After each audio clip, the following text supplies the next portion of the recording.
Oh, you did dance, and you did sing. Rep your campus. The platform is set. 182 participating institutions. 30 talents gets to the dream house. One big breaker walks home with 30 million worth of prizes. It's time to rep your campus. Previously on the Big Break Moment Africa. I'm really proud of the Nigerian youth. The first thing I'll talk about is drawing up a budget.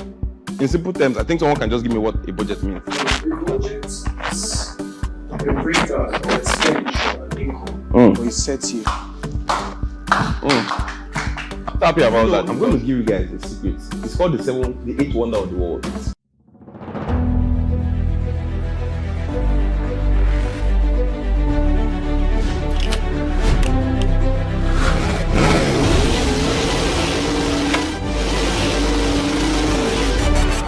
Every student deserves the best opportunity to showcase their talent before they graduate.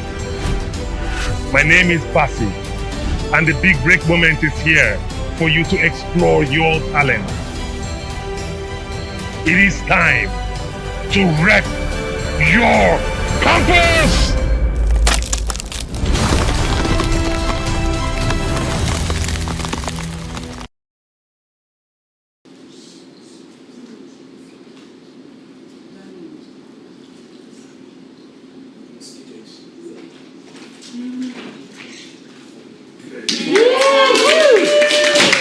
Hey guys. Okay, so how are you guys doing? Today I came a little earlier than I would normally come, but things are heating up. So we have a lot of work to do, and there is no time, right? So, as a matter of fact, the program I had for you guys today, I had to share it, because I've been informed that remember that little skit we did? Remember that skit? We're going to present it as one of, the performances at the grand finale little, and that's what we're going to do now. So, everybody, take this out and come together. If you guys remember, do you still remember what we did? Yes, sir. Yes, sir. Did you rehearse it at all? Yes. Okay. Come together. Form a circle.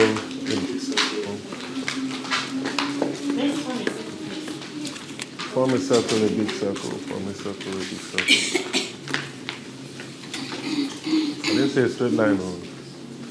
I said a circle. Okay, circle. Are you guys okay? Your energy levels are up? You sure?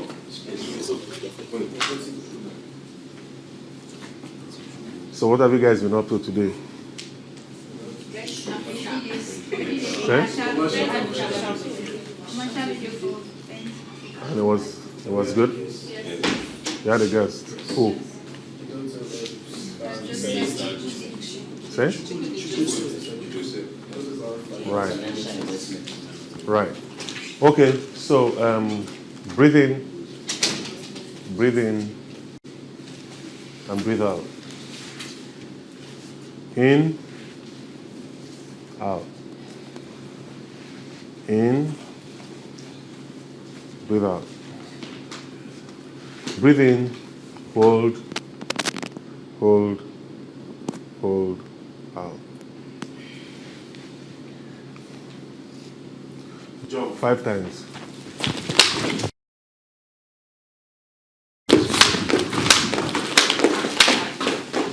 Are you sure? Yes. Is it enough? Is it okay? Want to jump some more? Yes. Let's jump some more. Okay. 5 more times.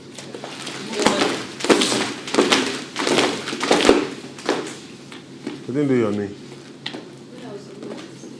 Just now. You sprained it. Is it old age? It will pass. So, just before we start, maybe I can answer just a few questions, just in case there's no time leaving. So, Is there anything that you want? Yeah. Okay, sir. I was working on a particular piece that I wrote. But for some reason, I'm trying to get myself in the character emotion. That was the day you came. And that was the piece I did the second time when I sat down. It was like, I could not take myself. I was already like feeling all that emotion. And I could not bring myself out.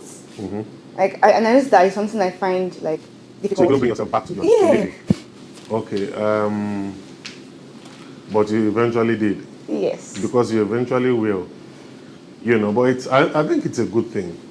It means that, you know, you had gotten so deep into the character, you know, that it was difficult to come out. And it shows that you can get into character.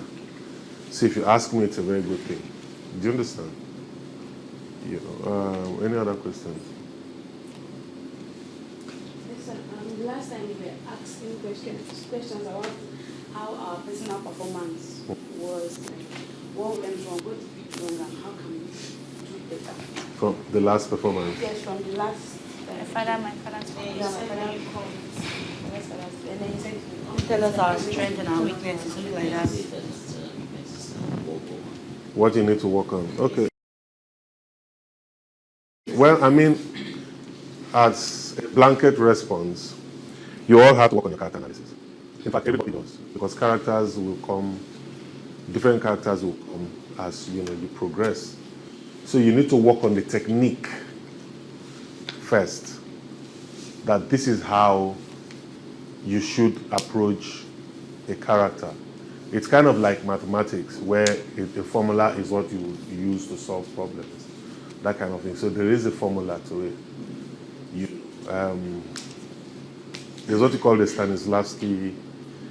You know, a lot of theater artists would know that. You know, where you approach the character's emotions. You know, and you also seek to know why that character would do the things that the character did. So it's not just about reading the lines, but why is the character? You ask yourself that kind of question because it helps you understand the character better, you know. So character analysis, don't overact. Most of you overact. Most of you do. You overact. You overact. Who else? You know, you overact. You know. You don't overact. You don't overact. You don't overact. I need to look at you again. I think you'll overact too. You need to improve on your acting. You know, you need to improve on your acting.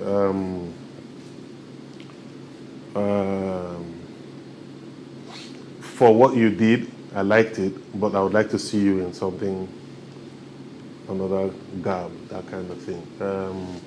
I like the fact that you can play different characters, distinct characters. But you see, it comes with a disadvantage, which is that they would see you in that mold, and that is what you would play most of the time. So it has its advantages and disadvantages. Do you understand what I'm saying? But I mean, it's a very competitive field, so if that's what it's going to be, then that's what it's going to be, you know. But even then, you need to kind of like study the kind of characters that you play a lot more, you know. Always improve, try to improve. So, Madam Omola, I think you have a general understanding of production, right? And it's not everybody that is supposed to be acting. There are people who should produce, who should write and produce and direct. And that's where I see you mostly. Do you understand? Behind the camera. That's where I see you mostly. I think that if you ask me, that is where you should, you know, because you can create. Do you understand? You have the ability of seeing, you know, and you should chase that a lot more, all right? So that's it. Let's start something and then maybe we'll can talk before we leave. So if you remember what we did, go to your places and let us just let's start. But we need to infuse some stuff. But let's start something, okay?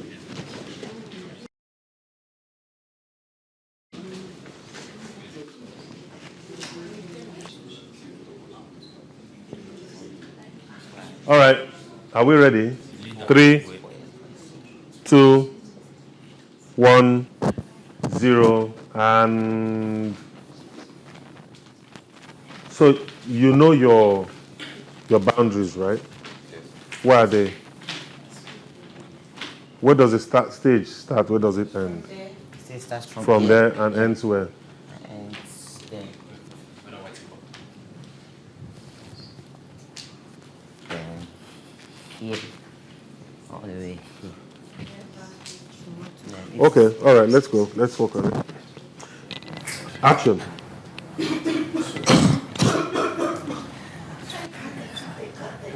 Let's get to the hospital. Sorry.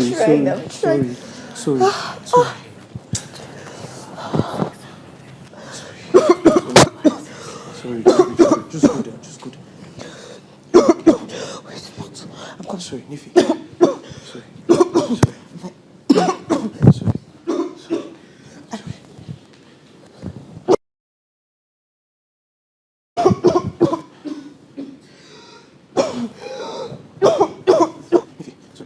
Change your name. All right. Change your name. Amaka. Amaka. Do you like that? Okay. What do you want?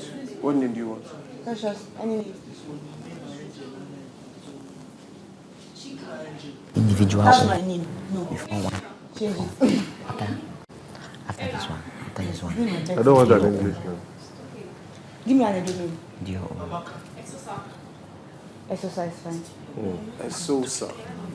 All right. Okay. Sorry, Esosa.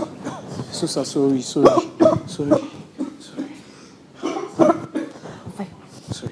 Sorry. Somebody help! Somebody help me, we need to take her to the hospital. Sosa, wait.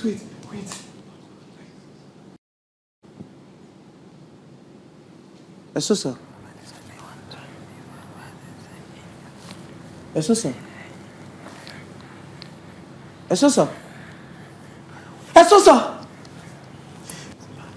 wake up! Esosa,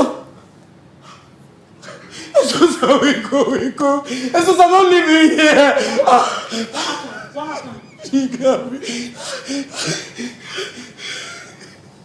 What happened?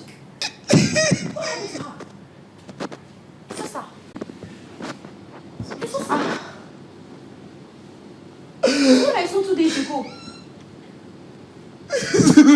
Sosa! Oh God. What's happened? Okay, let us just like support her. Let's support him. Fine, I'll just give you some money so I can just support her. It's too low. yeah. What is still low? It's too low. It's too low. There's a dead person on the floor. Yeah. Michael. It's too low. Go back, everybody.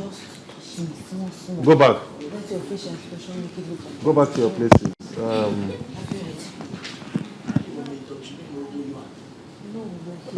See what you do. See flies. You and one person. Elect one person, right? I want a song as an intro to this show. Right? You are all welcome, oh, dum, dum. You are all welcome, dum, dum. You are all welcome to our show, You are all welcome, oh, dum, dum.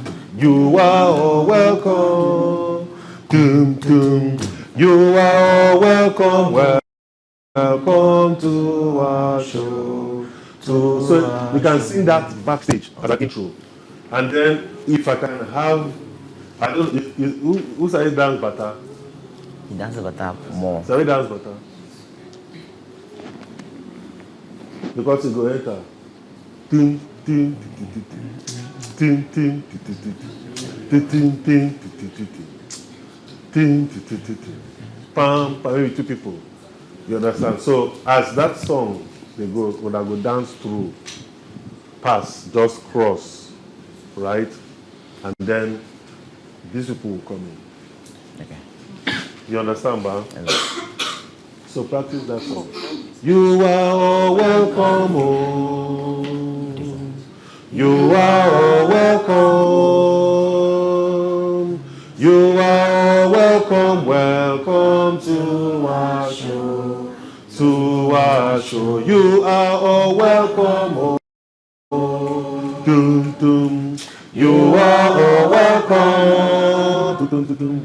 You are all welcome. Welcome to our show.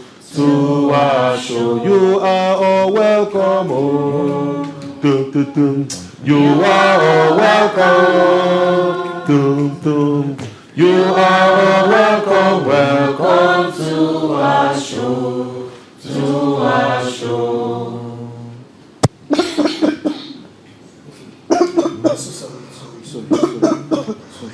I'm trying. Sorry, just take it calm. Take it calm. Sorry.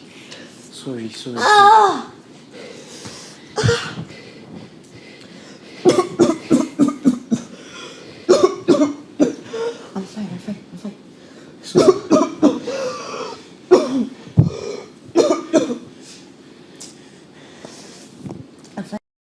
I'm fine.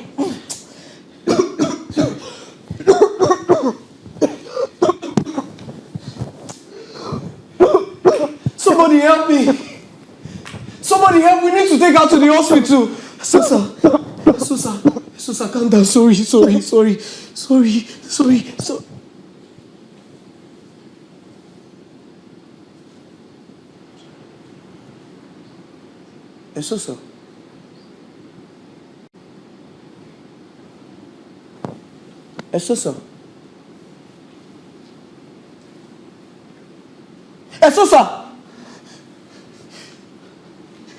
Sosa, wake up! Sosa, don't go!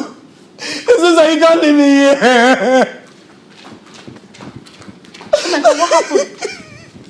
What happened?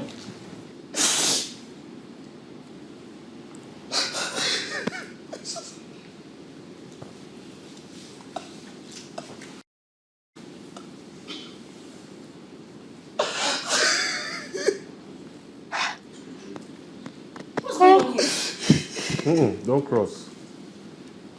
Coming from this side. Go. What's going on here? What happened? Esosa. What happened?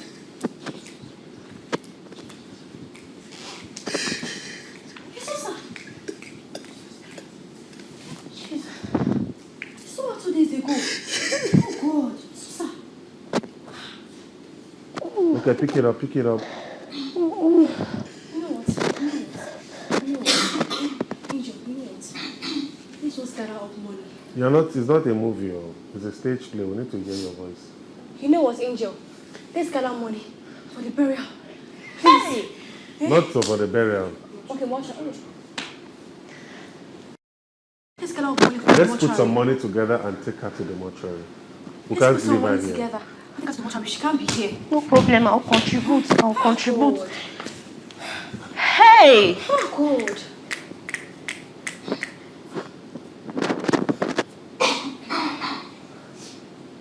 What kind of world is this?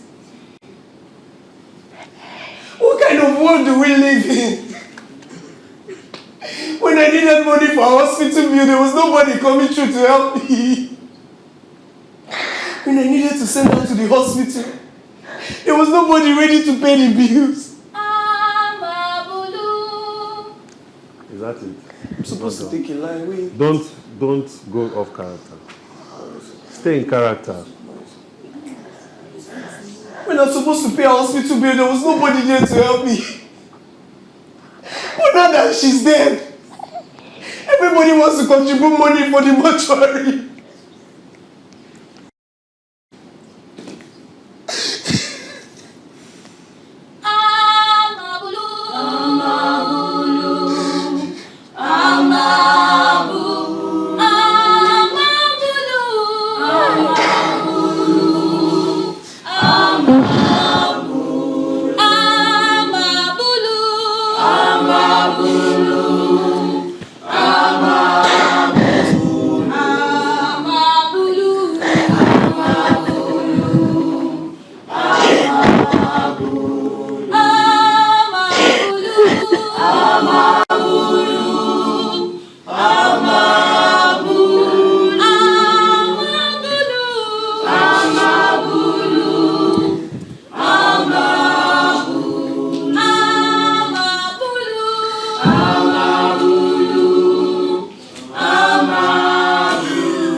Once it comes in, wherever you are, start humming. Once you come in, just start humming. This is the way of the world. The problems of a man begins at birth. A sad culture for the people on earth. So much money in the world, but poverty and disease has taken over. Because the people at the end of affairs choose to be selfish. If only brothers can be their brothers' keepers. If only sisters can be their sisters' keepers. If only there will be more friends in need who are friends indeed. What is the value of medicine after death? It's to her.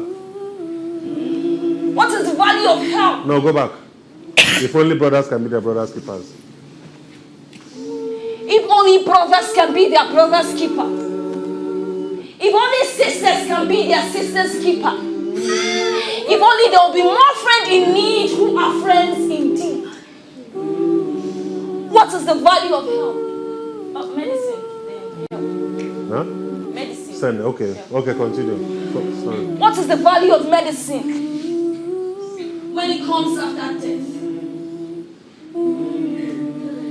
What is the value of health when it comes late? The world can become a better place if only the people in it will become better and help each other.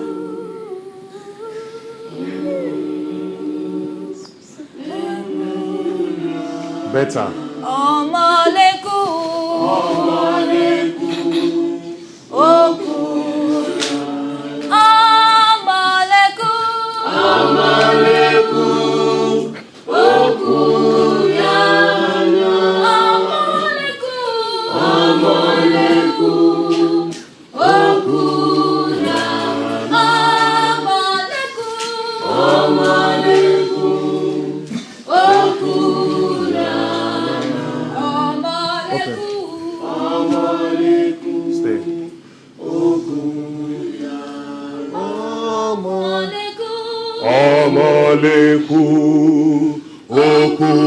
okunyana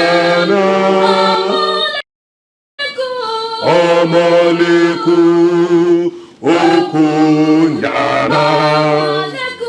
Omaleku okunyana Omaleku okunyana. Okay, cut. Cut. Omaleku okunyana. That goes the way by singing. Yeah? Hello students. My name is Basi and I am your talent coach. The big break moment is here.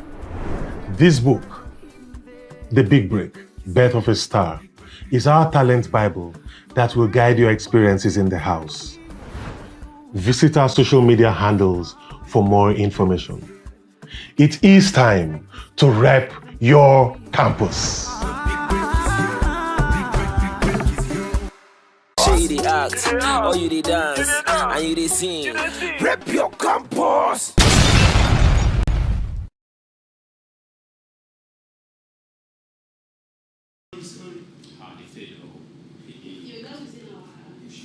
Maybe she followed the guest.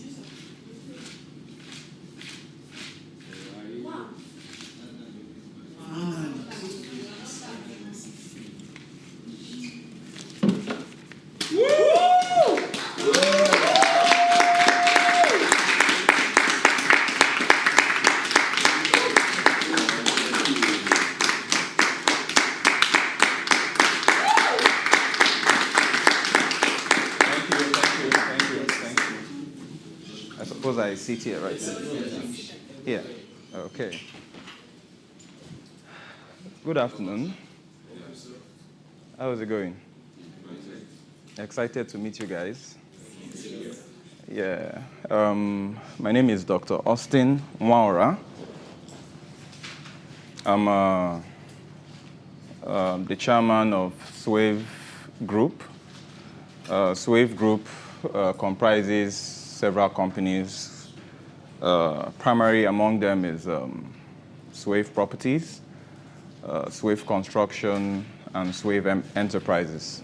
So pretty much the primary one among them is Swave Properties. So we are into properties and we construct, we market, we sell luxury properties to different buyers all over the country.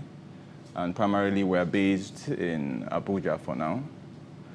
And pretty much that's it about me, except any other person has any question about it. So I've been briefed quite a bit about you guys, and I've also done some research. I've watched you guys, perform. I must say, watching you guys shows that, we have hope in this country. It's, and I must also give kudos to the organizers of the show, because the brain behind this is really inspiring, because we have a lot of reality shows everywhere, but they thought it through to gather students from all around the country to showcase their talent. And at the end of the day, you are known, you're given this platform, and the winner goes home with a lot of money. And that kind of money is the kind of money that I'm proud that the winner is emerging from this kind of, setting. So congratulations. I think you should give yourself a round of applause. I must say, this is a question that a lot of people never think about. You want to make it, you want to make it, you want to make it, but you've not pictured yourself 5 years from now, where will I be? What would I be doing? These goals that I have, how have I, put things, what strategies have I put in place so that I can achieve these goals? And then how can I mitigate my fears, things that can derail, my goals? What can I do? Because I can tell you, a lot of people in the country, they like to lionize the poor guy, right? The guy that comes from nothing. And that's a very beautiful thing. I respect people that come from nothing. Because coming from nothing, you face everything, you face mountains, you face valleys to get to where you want to go, where you want to be, how you picture yourself. And while I applaud that, I think there's another category that don't get the credit they deserve as well. It can also be a double-edged sword, or something that people don't also like, or it can also be a curse, if you like, if you're coming from a well-to-do background. And I was speaking with someone yesterday, and I said, I'm sorry, I can't really relate to folks that come from poor backgrounds, no pun intended. I respect them. Those that come from, lowly backgrounds and they make it in life, I respect them. Unfortunately, I don't come from a lowly background. However, the things that my forebears have put in place, my dad in particular, I've not taken them for granted.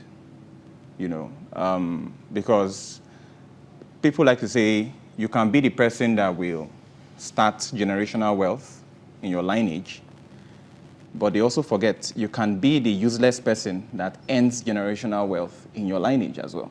So it's both ways. You can't have it this way and then you ignore the other one.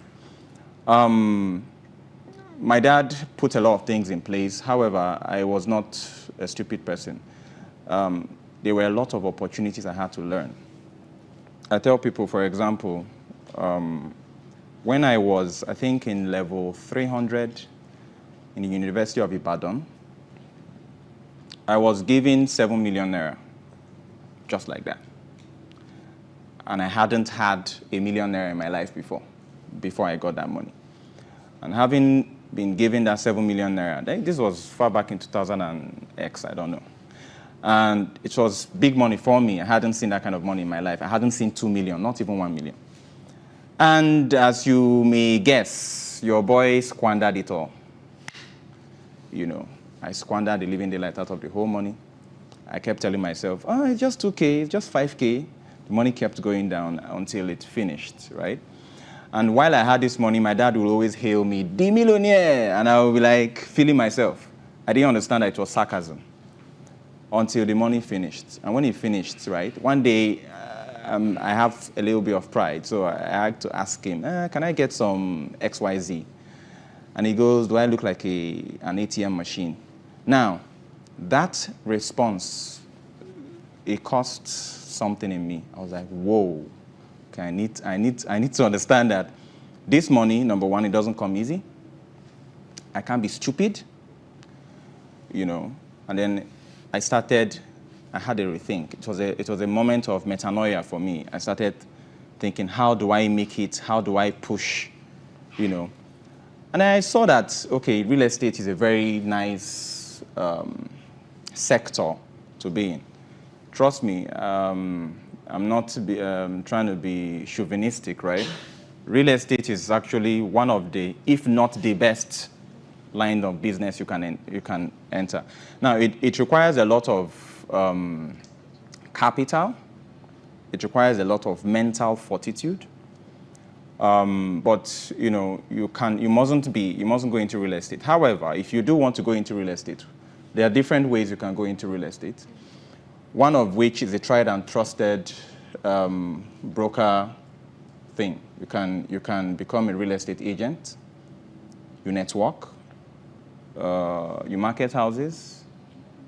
Through you, anyone who gets these houses, they do pay you agency, and you also get agency from the person who buys. That way, you can garner enough money, little by little. You start little projects, and with more exposure and more fortitude, you keep growing like that. Currently, for example, I've built and sold over 15 to 20 houses. Currently, I'm also doing my first solo estate, you know, in Abuja. And it's not been easy. Sometimes I come there, I look at it, and I get emotional. I'm like, how did this happen? How? You know, how did I get here?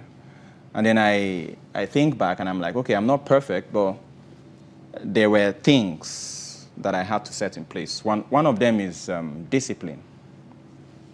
In this generation, there's a lot of noise, too much noise. And, oh, this one is happening there, that one is happening there, this one, do this, oh, you call somebody, you talk on the phone for 1 hour, you're gossiping about somebody, blah, blah, blah. You're not moving in life. Too much noise. So you have to learn to, you know, block out that noise and have tunnel vision. I tell people that discipline is something that even a stupid person needs discipline to be stupid. If you're not disciplined, you can't even achieve stupidity. Like, you need some level of discipline to still be like, you know, I'm more stupid. You understand? So discipline, very important. If you check people that are wealthy, people that are successful, they may have the skeletons in their cupboard, but one thing I guarantee you, you always see something there, discipline. They are disciplined. They know how to separate X from Y, you know. So, another thing that I think that has helped me is mentorship. Now, we humans were social animals. That's one has been established a long time ago by political scientists. We're social animals. We cannot do without the other. You must need, even the richest man needs somebody to open the gate. You know, if not, you would have to go and open the gate yourself, right? So you need to have that mindset, especially in this globalized world. You can't stock up, have stock up attitude. You're always on your own. You know, you have to select your mentors, you know, very, very carefully. Don't just look up to people that are trending for the wrong reasons. There are lots of people that are trending for the wrong reasons. This is my opinion. If you vision something in 5 years' time, I think one of the things you should add to the menu of your soup is having good mentors. Someone who will chaperone you and take you to where you want to be. If you want to be a singer, you want to be a dancer, I'm sure there are people you look up to. You may not have access to those people, but you can, this is a very nice platform, for example, to gather those kind of people. And even outside here, you have to have good social communication skills to be able to attract those people. And when you meet these mentors, don't always go to them like, I need help, I need help, I need help. They are not akin to help you, There's no free lunch anywhere.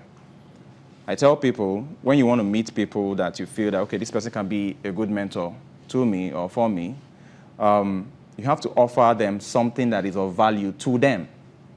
You don't just, hey, I need help, I need help. Let me give you an example. You can go and meet Dangote. You have an opportunity. You are in the same room with Dangote now. You go and meet Dangote. Hi, Dangote, I know you very much. You're a very successful man. You see, I have a problem. My mother is sick. This one happened, that one happened.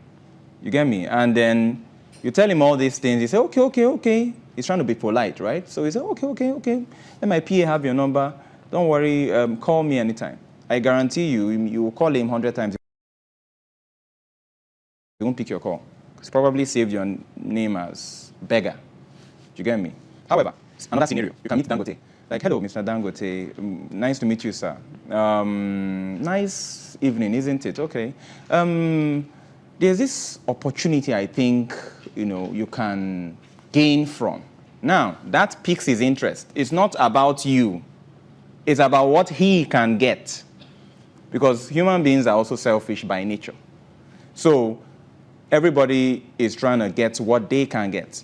So you can go through that route, scratch my back, I scratch your back. Then you propose that to him, and then he listens to you. He can tell you, okay, arrange for a meeting. Now he knows you're not coming to ask him for something or for money. Everybody asks him for money. He has money. So you meet him, and then he tells you, okay, meet me XYZ, and then you meet him there, and you start talking. Then he listens to what you have to say. If what you have to say has any substance to it, he's more akin to helping you or to doing something with you in future. So mentorship is very, very important. Another thing that I think is quite important is your ability to think futuristically. That is why I started by asking you guys the question, where do you see yourself in 5 years? You want to do this, but what you are doing now will not take you to where you want to be to. It won't take you there. Like, what are you doing now? You want to see yourself. So you see that the vision and what you are doing in practice are in disconnect. So if you want to be a songwriter, what are you consuming? In terms of social media, in terms of books, in terms of anywhere you get your information from, what are you consuming? Who do you interact with? It's quite important. Anywhere you want to see yourself in future, you picture that and you try to be there. There's also something I've come to adopt. In philosophy, there's what they call dialectics. Dialectics is how you engage in an argument. If, for example, you say 1 + 1 is 2, but 2 + 2 is 4, then why is 8 - 4, 4? Something like that. Dialectics is you're trying to engage in arguments so that you get a better result. And Karl Marx, since we are students, I can give you a little bit of this. Karl Marx, he once gave a dialectic called, the way he put it is such. There's a thesis, there is an antithesis, and there's a synthesis. So now, just to break it down, the thesis is what you are doing at the moment, or your proposal, or your proposition. What do you want to do? For example, relating it to you guys now. And then your antithesis is, okay, this thing you want to do, I don't think it will work this way. So let me add this and remove this. So your antithesis is kind of trying to negate the thesis, right? And then in trying to negate that, you now arrive at a synthesis, like a blending of the old and the new. For example, there's a quote that goes, be stubborn about your goals, but be flexible about your methods. You see something is going, you're trying to do something, but it's not working, and some people that don't have mental fortitude, they'll be like, it's not gonna work. You understand? That's another mark of successful people. Stubbornness. I think I have that. That's one of the things I can attribute to myself very, very easily. I'm too stubborn when it comes to trying to make it in life. Another thing I will also say is, unfortunately for me, I don't like average. It's a problem, in quotes. Some people like it, and I admire them. I wish them well. Do you get me? Like, you want to wear average clothes, you want to be at average places, you want to have average education, you want to do the average, you don't want to move out. There are people like that, you know, and it's fine because there's no much pressure. You can have your 6 to 5. You're earning your how much K. You have your place, your room, apartment. You're eating your Indomie. You're good. There are people like that, and that is fine. Absolutely. Nobody should be under any sort of pressure. But unfortunately for me, I have this big problem. I don't like average, you know. So if I must get educated, I must make sure I'm top of my class. I must make sure I have a master's. I must make sure I go and chuked and get a PhD, because it seems everybody's having a master's these days. So I have to chuked and get a PhD. You know, if I'm traveling, I can't travel, you know, economy. I have to travel business class or first class. Problem. That's a problem, you know, because these things are not cheap. You know, if you want to do anything in life, if I want to do anything in life, I don't try to do just the average. I try to do the big things, you know. So I think if you have that kind of my problem, right, I don't think you should be content with behaving in an average way or having average plans. You have to have big plans. I tell people, none of you here is too young to have billions. None of you. Billions are not meant for people that have hit 50 or, no. Everybody is qualified to be a billionaire. You are. And it's not a selfish thing. It's something you want to. You're thinking about your children. You're thinking about your future. You're thinking about how you can change the narrative for yourself and for your family, so that your kids don't also have to necessarily go through what you went through. So you're always thinking futuristically, how, if I can get X, why can I not get XY? You understand? So I want you to think like that as you are here. I also learned that you will soon be leaving, and the winner will go home with about 30 million naira worth of prizes. I'm very happy about that, and I will speak with the organizers in future. There's a way I can come in, you know, to show support. That will be something I will gladly do because of the package, the philosophy that is guiding this reality show. I love it so much. So that is all I have for you guys. If any of you have any questions, you can ask me. Thank you. Any questions?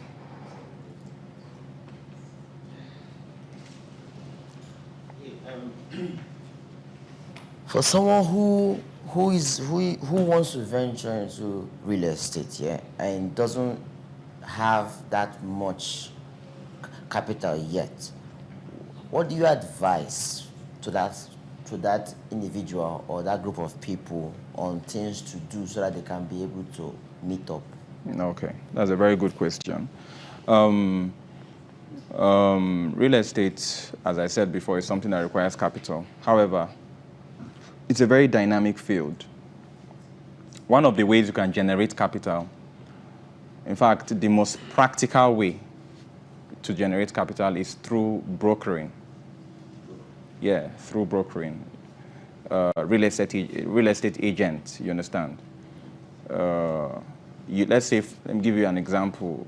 You want to do a project that costs, let's say, 40, 50 million, right?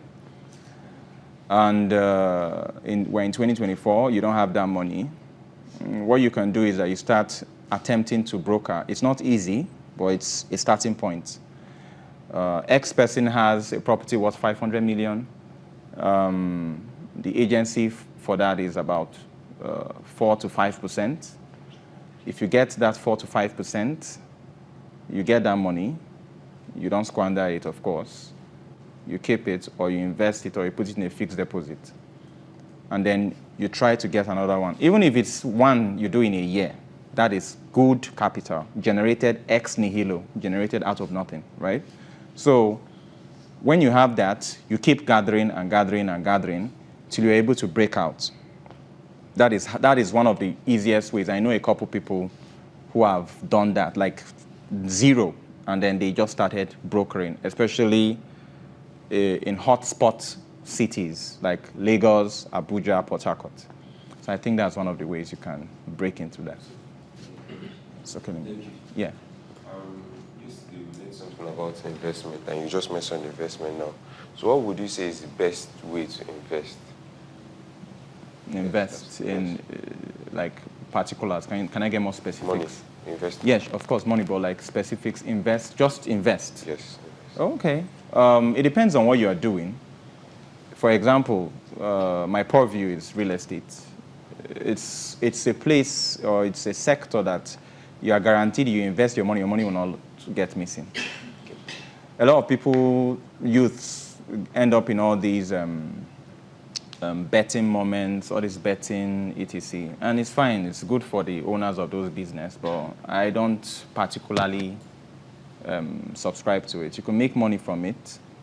People have made money from betting, but if you look at the downsides, I personally wouldn't advise that. So there are other ways you can invest your money. Real estate is there.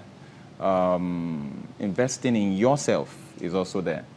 Like some people, like they do a lot of things and they forget to invest in themselves. Like what are you wanna, for example, be a dancer, but they are organizing a dance class, or some international artist has come for a dance class, and the fee for that is 30K. You'll be like, no, I'm not doing that. It's investment as well.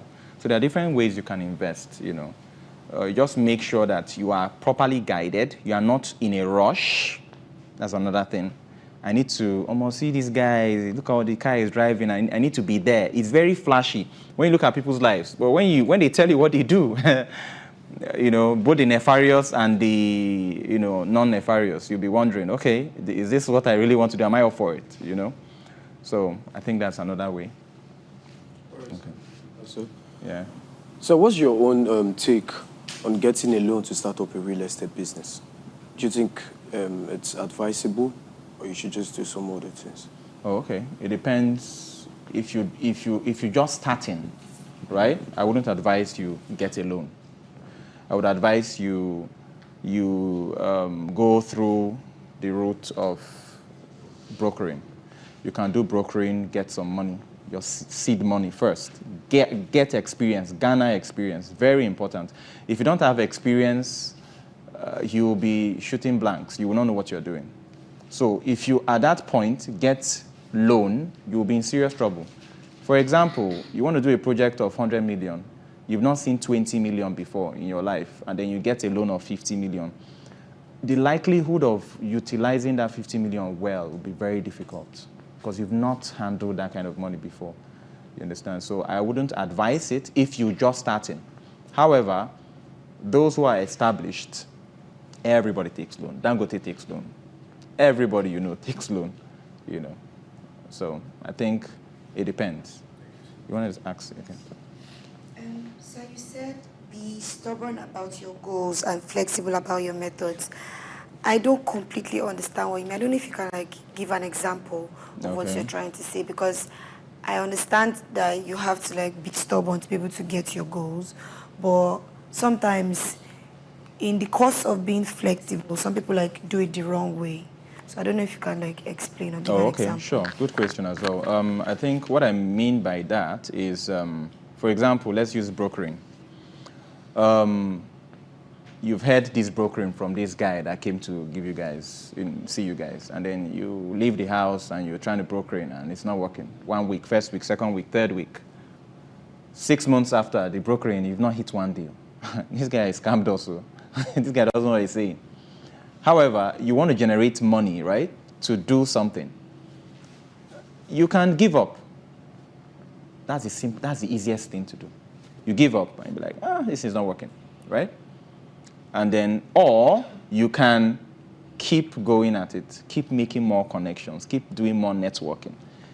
And you're like, this money, I must get out. Do you get me? But you're not ready to compromise on any other thing that is against your morals, right? So that is what I mean by being stubborn about that goal, but you are flexible about your methods. You've tried going through this way, doing it this way, it's not working out. Okay, perhaps I should add more people. Perhaps I should leave these people that I'm working with. Maybe they don't know what they are doing. Perhaps I should go this route. Perhaps I should XYZ, XYZ. Let me try this. That's what I mean by stubborn about the goal, but flexible about how you get to that goal. Because there are many roads that lead to the same place, you know. Thank you, sir. Okay.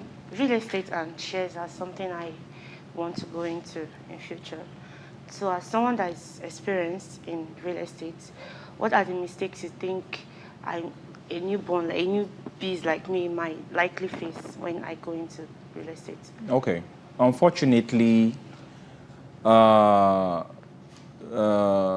do I say this to be sensitive enough? You're a lady, right? Now, ladies going into real estate, especially as brokers, you will be hit on a lot by different men.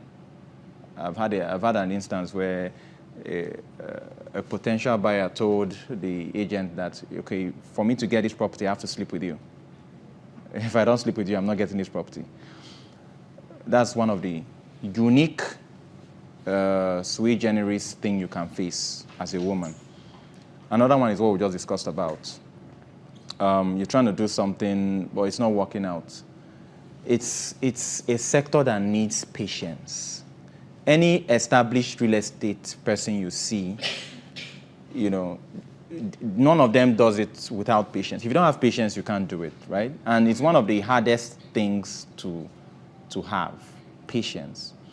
So that can constitute a problem. Another one is capital, especially real estate, which if you also go by what I said, one of the easiest ways I feel you can get capital is through brokering, especially if you're not starting with anything, it's through brokering. And the challenges go on and on and on and on, you know, depending on the scale, because real estate comes in different scales. There's small, there's moderate, there's medium, there's large scale. So you can climb up that ladder when you knock off one problem after the other. And very importantly, you have to have experience. If you don't have experience, you will not know what you're doing. So that's it. Okay, so I want to thank you so very much. I share my sweet concepts. It's great honor that we accept what you said. We are students from various institutions, and beyond all reasonable doubts, fill us with wisdom, knowledge, thought, or thoughts. So we are saying we love you. So we're saying thank you very much. What do we say to Dr. Austin? We love you so much. Peace. Peace. Ha! What better way to usher in 2024 than, of course, be at the highly anticipated event of the century? I am talking about the grand finale of the Big Break Moment Africa reality TV show tagged the Talent Carnival. Ladies and gentlemen, who will be at this event? It's going to be a convergence of A-list artists, celebrities, socialites, influencers, esteemed dignitaries, influential government bodies, my humble self, media partners, corporate sponsors, international collaborators, all converging in one space to celebrate the artistry, the craftsmanship, the creativity of our talented shortlisted dreammates who will be fighting for a spot at the grand finale and who would want to possibly emerge winner. Statistics and numbers. Over 182 prestigious institutions. Now, 20,000 applicants shortlisted down to what? 30 dreammates, students at that. But only one will emerge winner. The winner gets to grab a brand new tier rubber Mikano SUV Changan CS35 Plus 2023 model. Hey! And that's not all. 30 million naira worth of cash and prizes. Hey! Did I miss my calling in life? The Big Break Moment Africa reality TV show features 30 days of undiluted drama, profound mentorship, thrilling highlights, magical performances that will climax into this season's grand finale on January 14th at the Africa Hall International Conference Center, Abuja, the ICC at that. So to all the students watching me right now, you're wondering, how do I get to be part of this grand finale? Guess what? It's free for you all. All you have to do is register at www.thebigbreakmoment.com. And I gotta say, Abuja! The red carpet will start at 4 p.m. prompt. I will be your microphone magician for the day. And of course, ladies and gentlemen, like I said, entry open to all students for sponsorship placement, for advert bookings, for table reservations. All you have to do is call the numbers below. Ladies and gentlemen, students, it's time to rep your campus. Shady act, or you dey dance, and you dey sing. Rep your campus. The platform is set. 182 participating institutions. 30 talents gets to the dream house. One big breaker walks home with 30 million worth of prizes. It's time to rep your campus.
Shady act, or you dey dance, and you dey sing. Rep your campus. Previously on the Big Break Moment Africa. My name is Dr. Austin Mwaura, the chairman of Swave Group. I must say, watching you guys shows that, we have hope in this country. It's, and I must also give kudos to the organizers of the show, because the brain behind this is really inspiring. The platform is set. 182 participating institutions. 30 talents gets to the dream house. One big breaker walks home with 30 million worth of prizes. It's time to rep your campus. Wow. Good afternoon, guys. Good afternoon.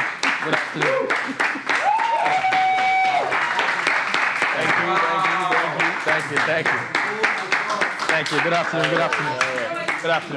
Thank you. Please sit, please. Let's have a seat, please. How are you guys doing? How has the show been going so far? Great, yeah? How long have you guys been in the house? 5 weeks. Wow. That's fifth week?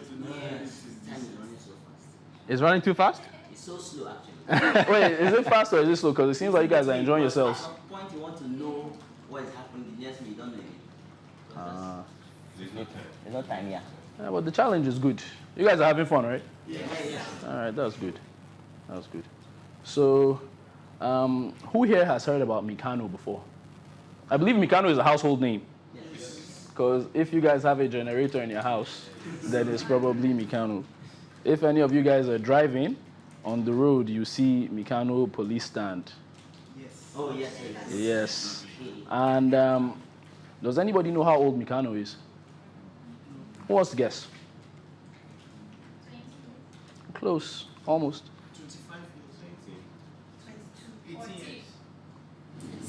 25 Older. It's older. 30. Older. 30. Meccano is almost 30 years old now.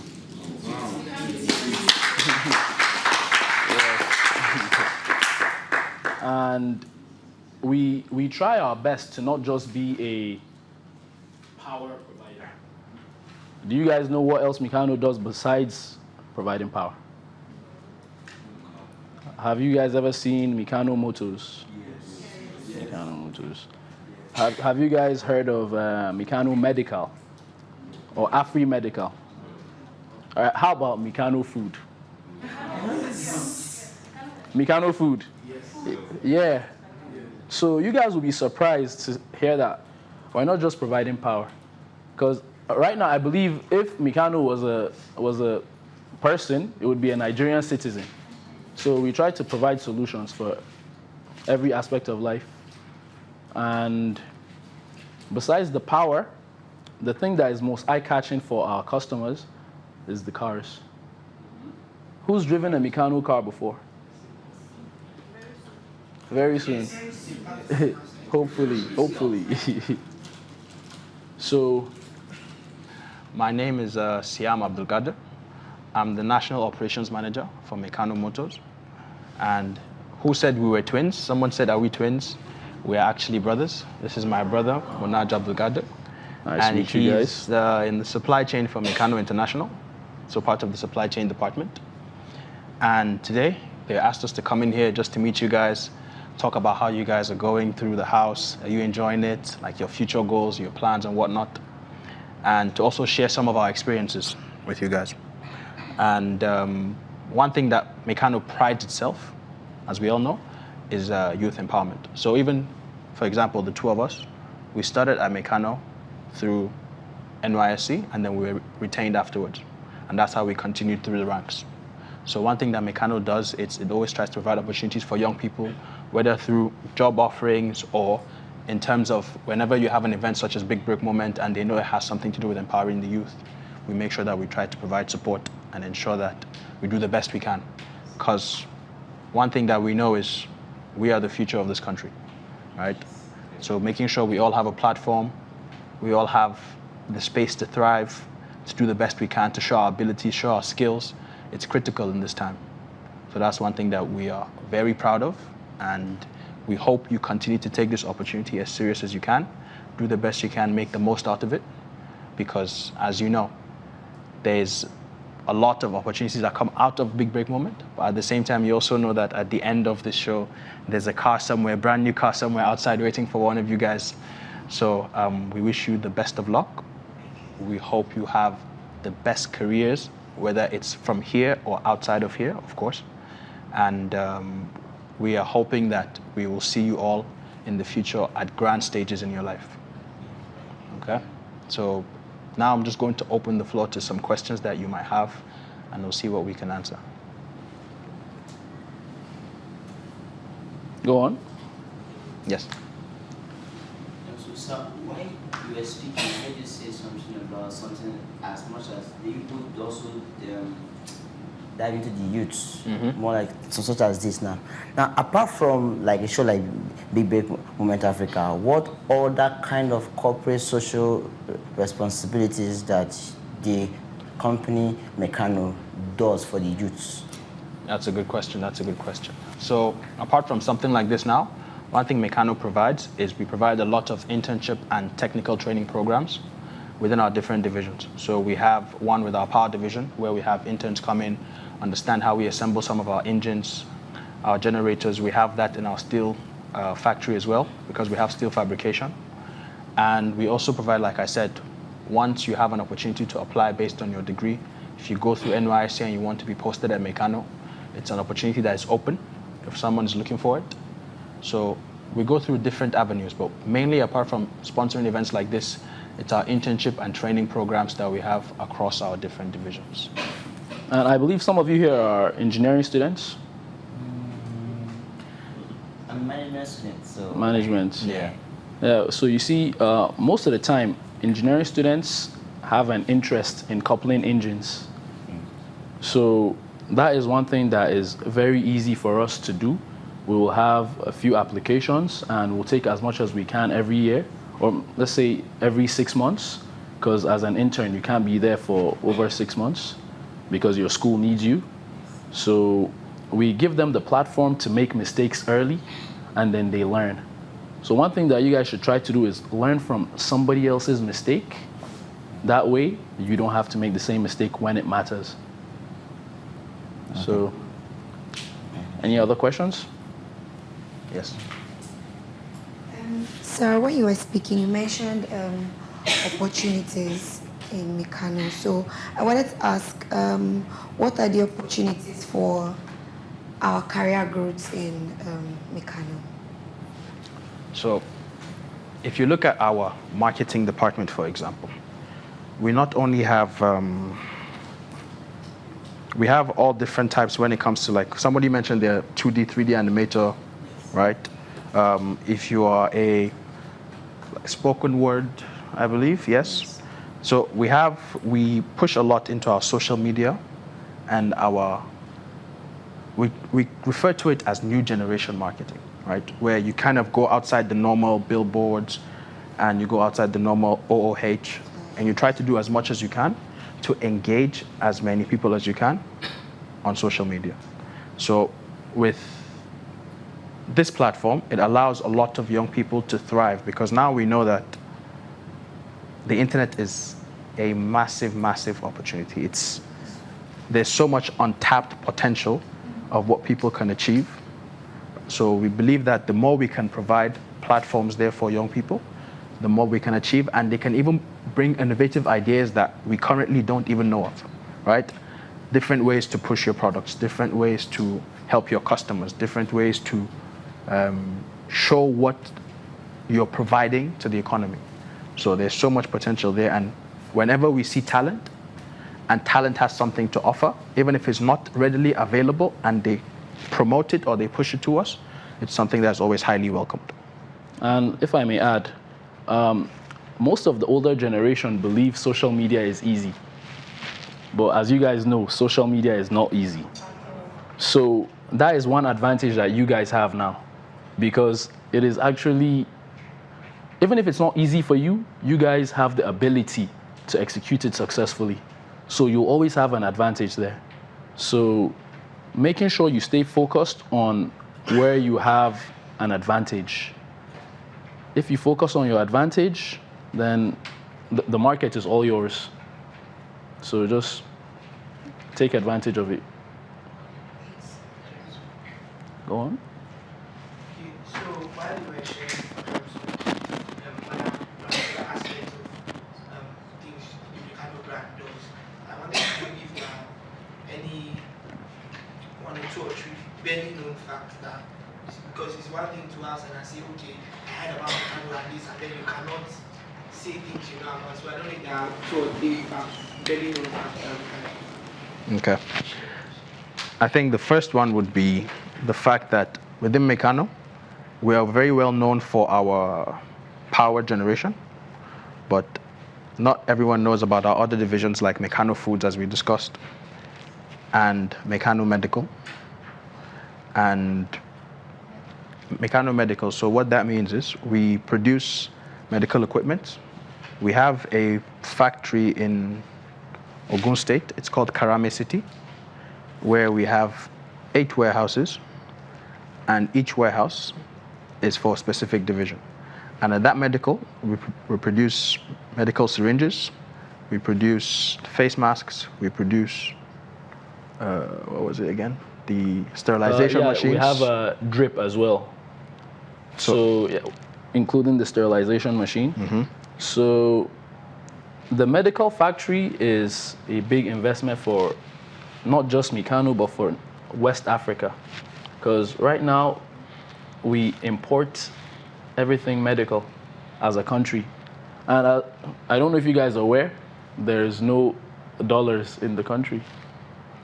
That is because we import everything as a nation. So what Meccano tries to do is to produce everything locally. Whatever that we might need to import, we will produce it, and then we will have foreign investment. Ghana will come to invest in Nigeria. Burkina Faso will come to invest in Nigeria. So that is one thing that we are trying to really push. And another barely known fact is people see the police stands on the road, but people are not aware that Meccano provides this to the country for free. So that is a community service that we try to make sure we achieve, because if the country is not safe, then we will not be able to thrive as a company. So the success of Meccano is the success of Nigeria. Success of Nigeria is the success of Meccano. Any other questions? All right, go on. Thank you so much for the opportunity. No I problem. wanted to ask, in what other sector of the economy has Meccano brand left its footprint? Other sectors of the economy.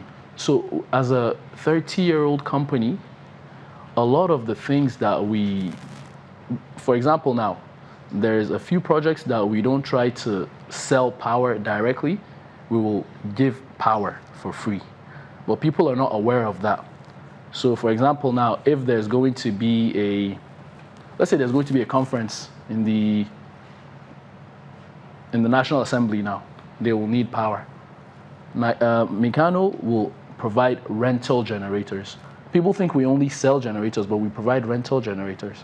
And we don't charge for these rentals all the time because we are aware of the need for instant power.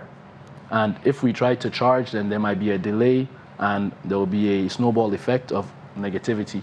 So we try our best to reason with the common Nigerian man to provide solutions immediately. And we believe if, as a country, we are succeeding, then we will grow together. Yes. Go on. Okay, so I wanted to ask, is Meccano's recruitment approach open to the public? And also, what is the minimum qualification? Is anyone else allowed to apply and work for the company? So I think it depends on the jobs, but same like most other companies, we have job openings that we post whenever there's a need for it. So for example, you would see it on our LinkedIn pages or on our social media pages, Facebook, Instagram.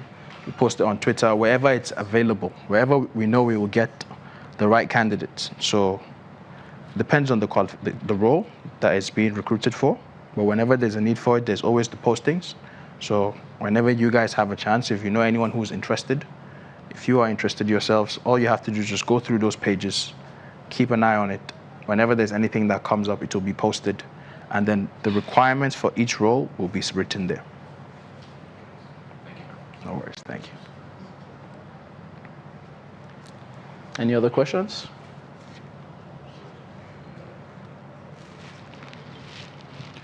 Before we'll leave you guys with this last message. This is something that I thought it was important for us to share, just to kind of talk about our own personal experience in a way. So you can, I would like for you guys to take knowledge out of it. So this is a little known fact about us is that we are fluent in Chinese. Yes. Yeah. So we went to secondary school in China. We went to our university in China. We started working in China before we were recruited to Meccano. But it seems like it's just this easy pathway for most people on the outside. So I wanted to share it a bit here with you guys. So when we went to secondary school in China, everything was taught to us in Chinese. So just from Nigeria, at a young age, someone throws you to the middle of Far East Asia and you're expected to just pick up the language from zero. Our teacher spoke no word of English. She could only say hello and thank you in English. Everything else was pure Chinese. So we had to adapt quickly, and we had to understand that, okay, even though she's teaching us, in order for us to grab this opportunity as much as we can, it's the after hours work that was going to count. It's after that we were done with classes, when we go back to our dorm, that's when we had to pick up. We had to go back and say, okay, what was she saying? We didn't understand anything in class. Try to figure it out. What did we write? Try to learn it. Write, read, learn, all over and all over again. And that's how we were able to learn the language and finish secondary school. Now, this is the flip side of it. When we're going to university, we decided to change and go back to learning in English. So we did our secondary school in Chinese. Now we're going to university and it's in English. Again, it might seem, oh, finally, you're going back to your mother tongue. It's going to be easier now. But do you know where the loophole is now? All of our secondary school knowledge is in Chinese.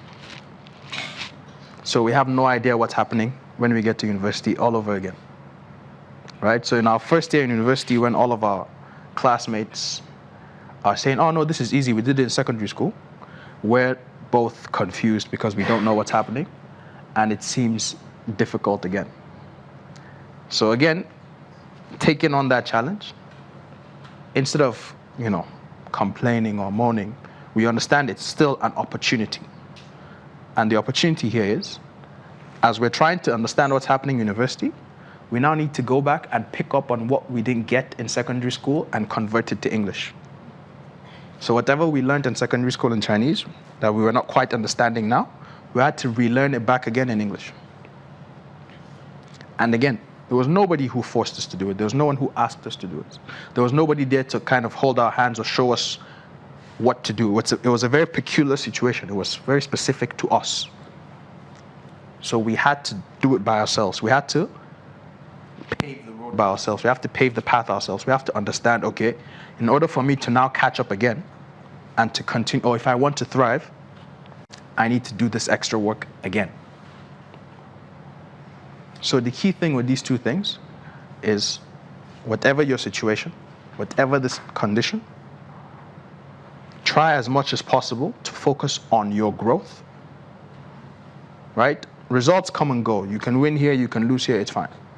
But your own growth and putting in that extra work, even when there's no recognition, even when there's no applause, you put in the extra work so that by the end of the road, you won't even notice when you've gotten to a point and now you have a certain advantage that you never thought you could have.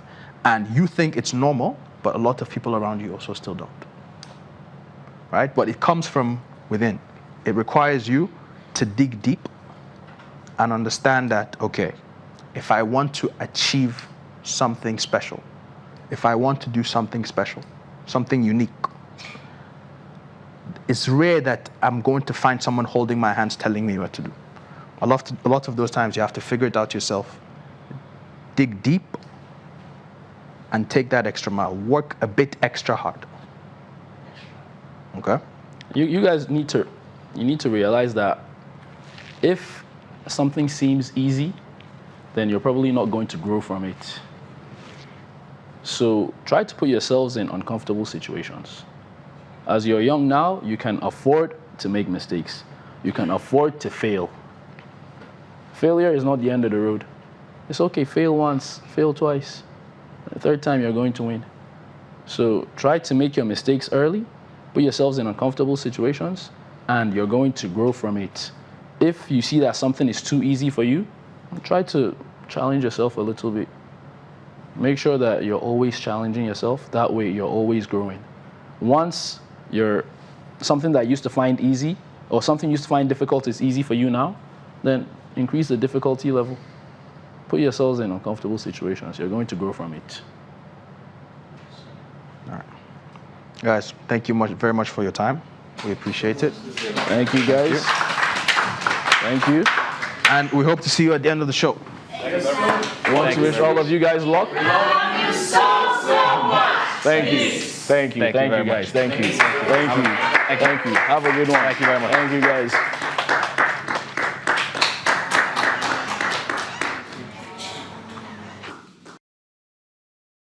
Shady act, or you dey dance, and you dey sing. Rep your campus.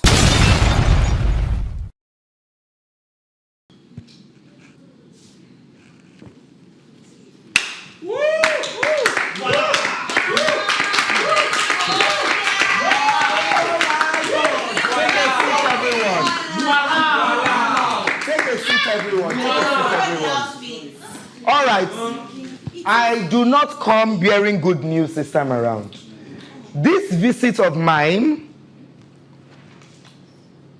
lends weight to the fact that I am not entirely happy with 95% of you. This is a personal visit. I have followed this show from inception, and there's still some people in this house that are just invincible. How many days do we have to this grand finale? We have what? 8 days. I will start with you. Stand up, please. What's her name?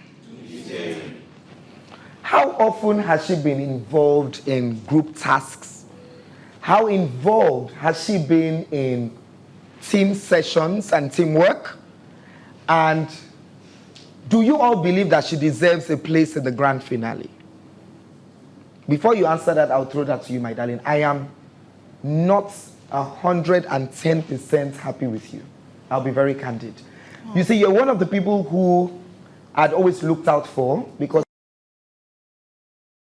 of your over-expressiveness, because of your larger-than-life personality, and that's something that I can relate with. It's such beautiful energy. But if I would come in here and tell you outrightly, face-to-face, that I have seen you showcase something I would call a superiority complex. Is that it? I'm sure some people know what I'm talking about. I mean, you're in a house where you're all creatives. Yeah. And you're here for one goal.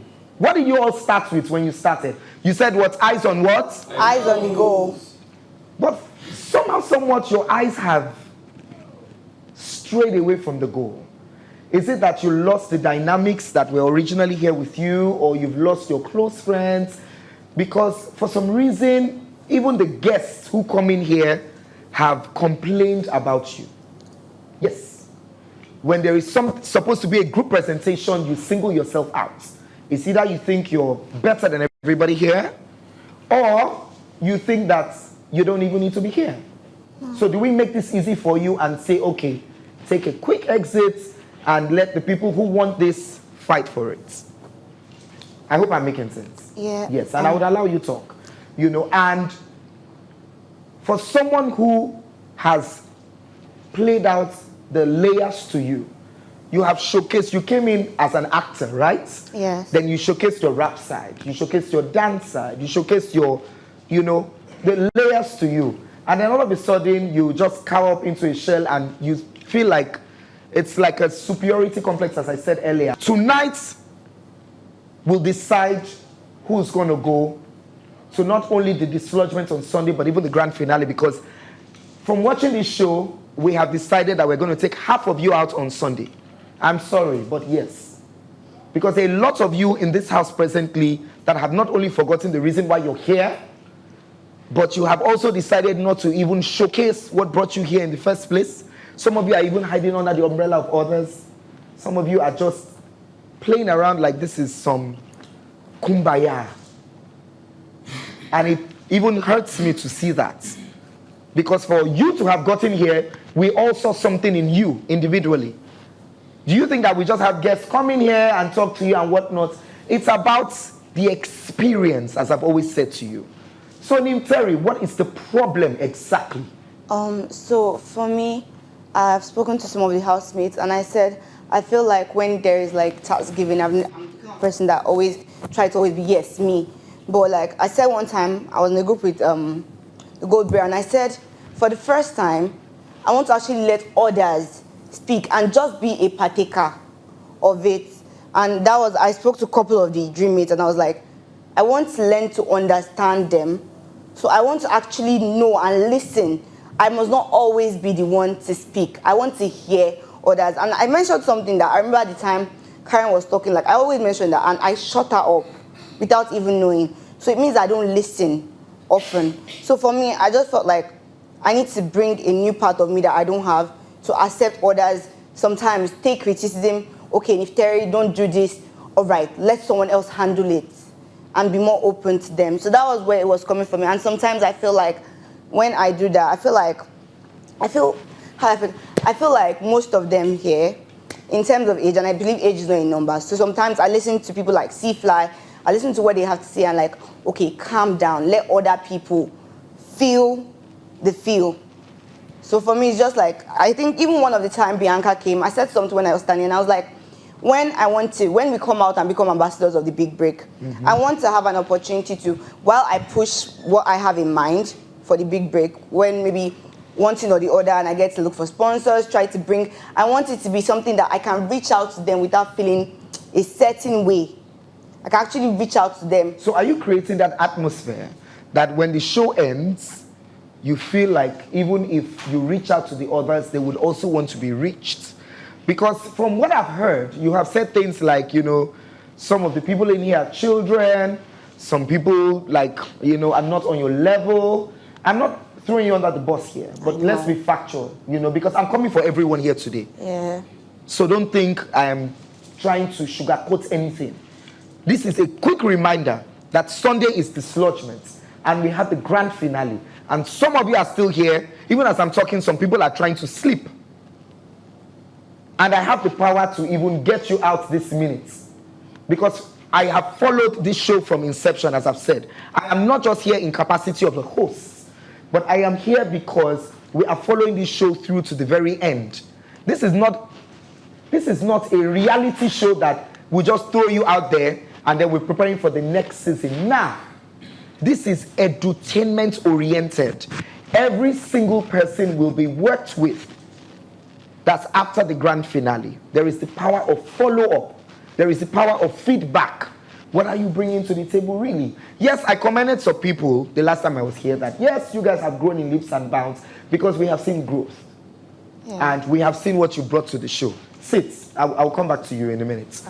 Now, there's some people in this house that we need to understand what their actual talent is. Some of you come in here as, I'm a dancer, I'm an actor. You shift narratives, but still, what exactly should we know you for? If you have a spot at the grand finale, what would you be doing there? There's some of you that are here that still don't believe that you have what it takes. A lot of you are self-doubting yourselves. So why are we here in the first place? Should we as well just wrap this up and give some other people a chance? If you think that you're not ready to deliver. Some of you are still hiding under your shell. And I'm sure you all know what I'm talking about. Yes. If you are present, you know if you're in this place and you're not just moving on a wave and you're just here and you're like, okay, you know what? Let me just get through to the grand finale. Then you get to the grand finale and then what? Do you even deserve a spot at the grand finale? Do you? If you're doubting yourself now, then we might as well just call it quits. We've had people on standby from inception of this show. The moment any of you just slightly waver, we have people that would kill to take your place. And anything can happen between now and Sunday. So who deserves to be here? Who is ready to take it to the finale? Who wants to go home? Make it easy, even for others. Because to be very candid, the energy you all brought in here, when you came in here, I've been very inspired by it, but it's dwindled. Yes, I know you've all worked hard, no doubt. You've all put up a good show. You brought the same energy when guests come, but still, there are a lot of loopholes. And those loopholes lie with you people in this room. So if I had to put it up to all of you in here, who do you think deserves a spot at the finale? Who do you think would carry the title of this show even high? Because even when the show is over, who are the people we're going to work with? You're going to come and face me one-on-one. You're going to come and face the rest of the team. I even have a little challenge for some of you. The moment Sunday is over, I am going to single-handedly pick a number of you that would come with me to an event in this town. And I want to see you comport yourselves. I want to see how you can represent the brand, how you can talk about the brand, how you can sell yourself while selling the brand as well, and how you would even curate content from it. Because as I always say, content is king, but you guys are the kingdom. But I'm not doing that with you guys today. I had in mind, I was looking forward to this visit, but we've had a round table discussion, and a lot of people are not happy with you guys. I'm not here to dampen your spirits, but Mimteri, I expected more from you, to be very candid. I expected a whole lot more. Now, when we have tasks, why do we ask C-Fly and Ebi Swag to maybe take lead? It's not even an age thing here. It's not even about their deliverables. It's about leadership. Ebi Swag is that guy that will come around all of you, steal your ideas, and then he will make it better. I'm sure you know what I'm talking about. Yes. And no idea is original. Yes. You go out there, if you think you have the monopoly of a certain initiative, you get out there, somebody's even doing it times 10 and doing it better. The person could have tapped it from you. Is that a good thing? Is that a bad thing? How do you feel when he does that? He picks your ideas or picks from maybe opposing groups and whatnot, and then makes it his own. Emi Flexi, is it just about rap? Who is Emi Flexi away from performing? When it's time to perform, when it's showtime, yes, Emi Flexi gives us a show. But out of that, is there really a show around Emi Flexi? Signal the Ancestor has been flying solo. He's been a lone wolf on this show. Why is that? Yes, we know outstanding individuals, but where's the outstanding units? You've singled yourself out so much, it just makes it seem like, okay, so what's going on here? I don't know if you understand what I mean. You have been flying solo since you got into this house. You've just always been in your space. You've just always been doing your own thing. And there's been interaction, but it's not as strong as what we'll see from other dream mates. Which is what Mimteri has been doing now. And we're wondering, is it because the other guys who you were with have been dislodged? What exactly is the problem? With Ebi Swag, I would drop something that happened last Friday. The last party we had, you were just mute, which is so unlike you. Is there a problem somewhere? Do you want to take an exit? Do you want to leave? Are you done? No. No, but I would ask. Are you done? No. Are you at a point where, okay, you know what, this is too much for me to bear, I need to take a walk?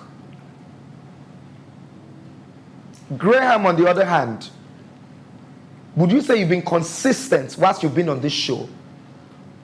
Or you've just been there? How have your deliverables sold you as an entertainer, as a creative? Or you're just riding on the wave of everyone else and you're just waiting to see how things play out and let's all just get to this finale. Do you deserve a spot at the finale? I'm asking you now. Yes, sir. You have to say it with conviction. Yes, I do. Do you deserve a spot or should your spot be given to someone else? I deserve a spot at the finale. For someone like Gracie, who is still demure, Gracie started out as the first head of house. Of course, her reign was slightly shaky.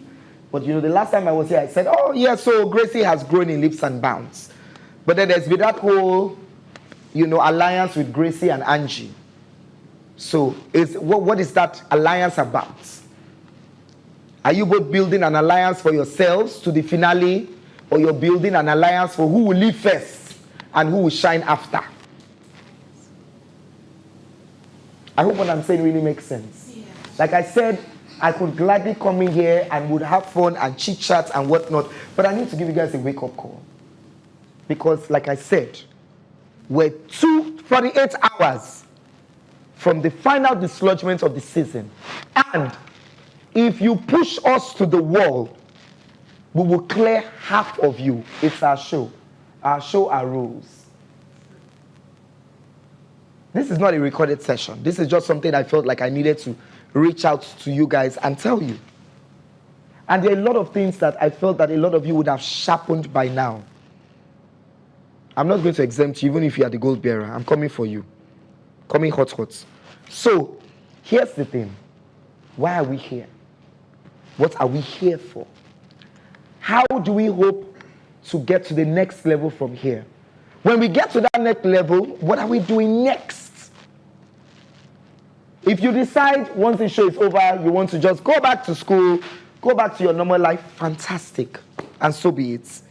But if you really want a career, if you really want to continue, if you want to build a brand and an identity for yourself, and you want to be a force to be reckoned with, then put in the work. Because it just doesn't lie in your task presentations. Who are you after the guests leave and whatnot? Some of you just go and sleep. Some of you forget that you're in a reality house, a dream house. You're a dream mate. You just totally ignore that and think you're in your hostel on campus, and then you're just back to whatever it is that you're doing. Black boy, yes. Are you that actor who is just always shouting down the room? Is it about shouting and screaming and delivering the lines and making noise and trying to, what? Shout over the next person? What is it exactly? Why are you here? What are you bringing to the table? All right. I do not feel I do not deserve it. I know I deserve to be here. Now, I'm not just an actor who is shouting, just like everyone says. I'm an actor who studies deep and understands the craft. So yes, I've been corrected about most of my weak links, and I'm putting it into correction and practicing daily. And everyone in this room knows I'm a team player. There's no time a task comes that I'm not always giving my 100%. And I do not stingy my idea. I always share and make sure everybody is a partaker. I'm always engaged in conversations. And if there's anything I do, is to always create stories for myself and for the whole house. So I'm not just there for just being there. I'm a talent, and the talent I shine in too. So who's the weakest link in this building? Who is the weakest link? When it comes to the dream mates, their deliverables, presentation, skills, talents, and whatnot, who is the weakest link? Because everyone is going to tell me who the weakest link is. And majority that carries the vote, I'm sorry, but that person is going to get the hell out of this house tonight. So who's the weakest link? Don't look around. You know them. Don't act. This is not a script. You've been in this house with them for the past 4 weeks, so you know everyone. You don't need to look around.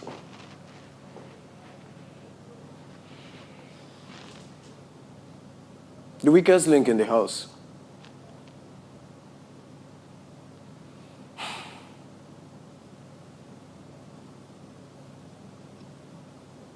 I'm waiting. It's Neftari. All right. I think she should do more. Okay. Seafly, who's the weakest link in this house? Okay, someone who I feel... You know what I'm going to ask you before you continue? You know, apologies for cutting you short. I followed your portfolio of work over the years. You know, for everybody who is on this show, we have what we call background checks. So we know who you all are, what you participated in, what you've won, what you haven't won.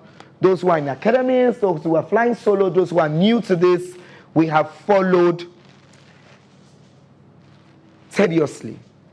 So we know what and what. So I'm not going to go easy on you because I feel like this is not only a refresher's course for you, but you have had your own run in the reality genre, especially shows that you participated in, dance-oriented, and you've been part of. So you, of all people, would know who the weakest link in this building is. So with you, and you have to tell me why, and for whatever reasons, just as he did. All right? Okay. The weakest link so far that also needs to, that has also improved a little bit, I would say is Graham. Don't sugarcoat it. I'm not sugarcoating it. Good. Yeah, it's Graham.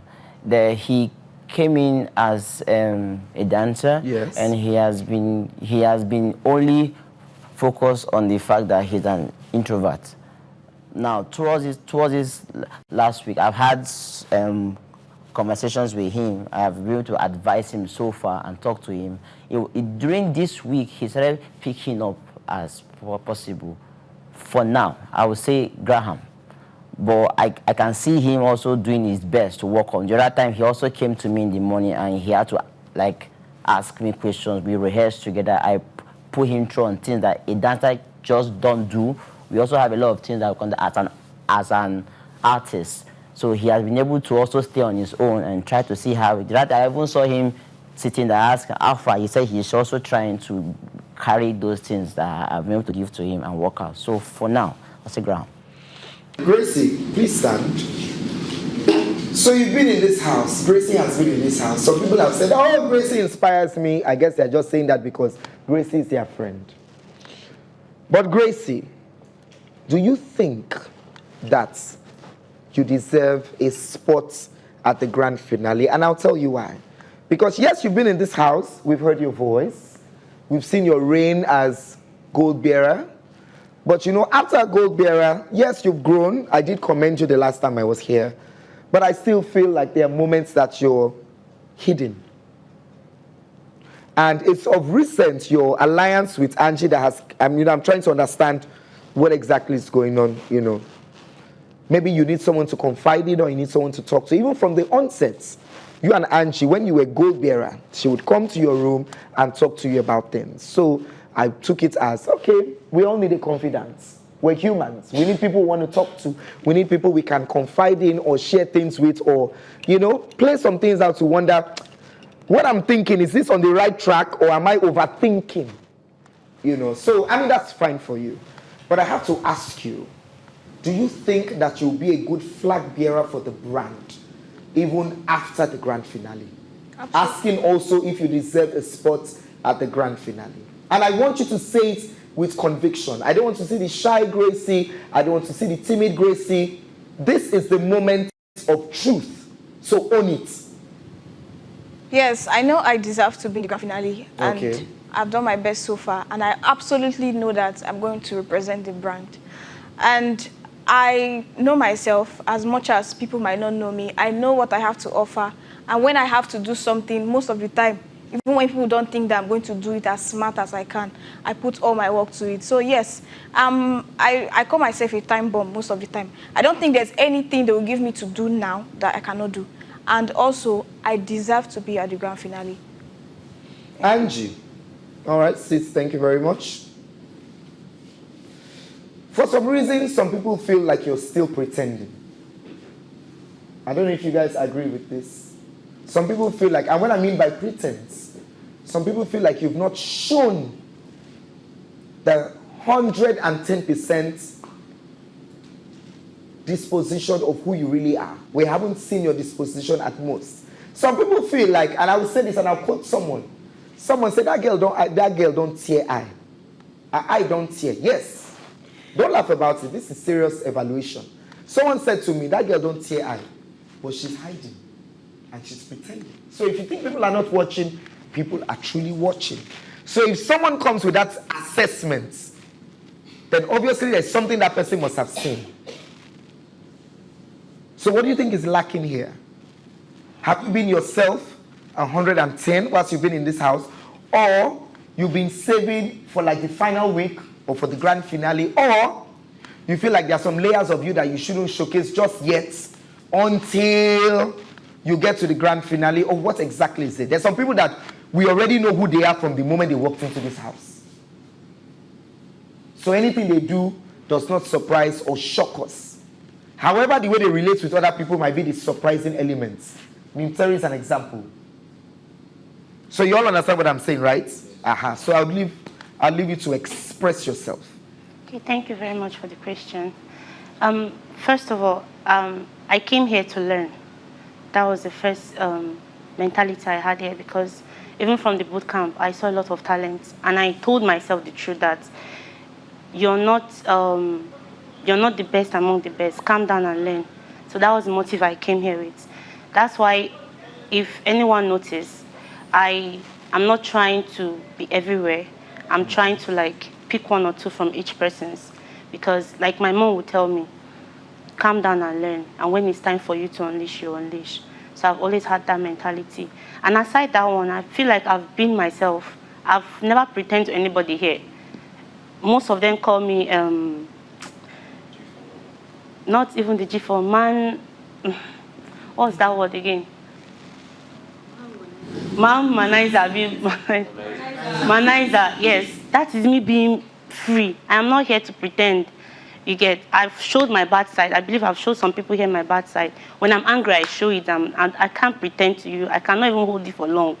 And when it comes to my music, I've always tried to create an impression that this is what I can do. I can write songs. And when it's time for me to contribute, I'll contribute. To be honest, from the first week, it has been challenging because everybody here is talented. So it's like a space, you're struggling to get a space. And in my own knowledge, I feel like I am really trying my best. I have not gotten there yet, but I'm really trying my best. And when it's time for my field, when it's time for me to write my song, when it's time for me to show, even in acting, I try as much as possible to at least be among, not even be the best, but be among those that are the best. So yes. All right, thank you. Thank you. All right. So before I leave this space, this is just a quick reminder that, this is serious business. Yes, all fun and games, all tasks and activities, entanglements, alliances, dynamics, friendships, situationships, relationships, and whatnot. But we're here for business. And we need to see that you're also ready for business, because the world of showbiz is just an acronym for show business. It's a business at the end of the day, really. I might sound like a broken record to some of you. We hear that all the time. But here's the thing.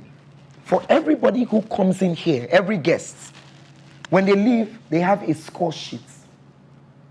And they score everyone. The show is coming to an end, so I might as well say this. Everybody who comes in here has what I call the power of observation. They observe every single person. They know the names. Even if they don't pick the names, they can describe the people. And everyone has a scoreboard. There's some guests that have been here and have complained about some of you. That, some of you were looking sleepy, some of you were drifting to sleep. Yes, even when I come in here, I observe. I know those whose attention span is dropping. Some of you, your attention span is dropping, especially on this side. But you will deal with your demons the best way that you can. Because at the end of the day, really, This is for you. Why are you here? Why give up all of what you had to give up to devote all your time here? Then you must want it. How well do you want it? Let us not die as liabilities whilst we still have abilities. All right, everyone stand. Come close. Come close. So here's the cocoa now. I know every time I come into this house, you gauge my disposition. I was not even supposed to come here today. I wasn't even supposed to come into the house. I just came to do my normal observation and analysis.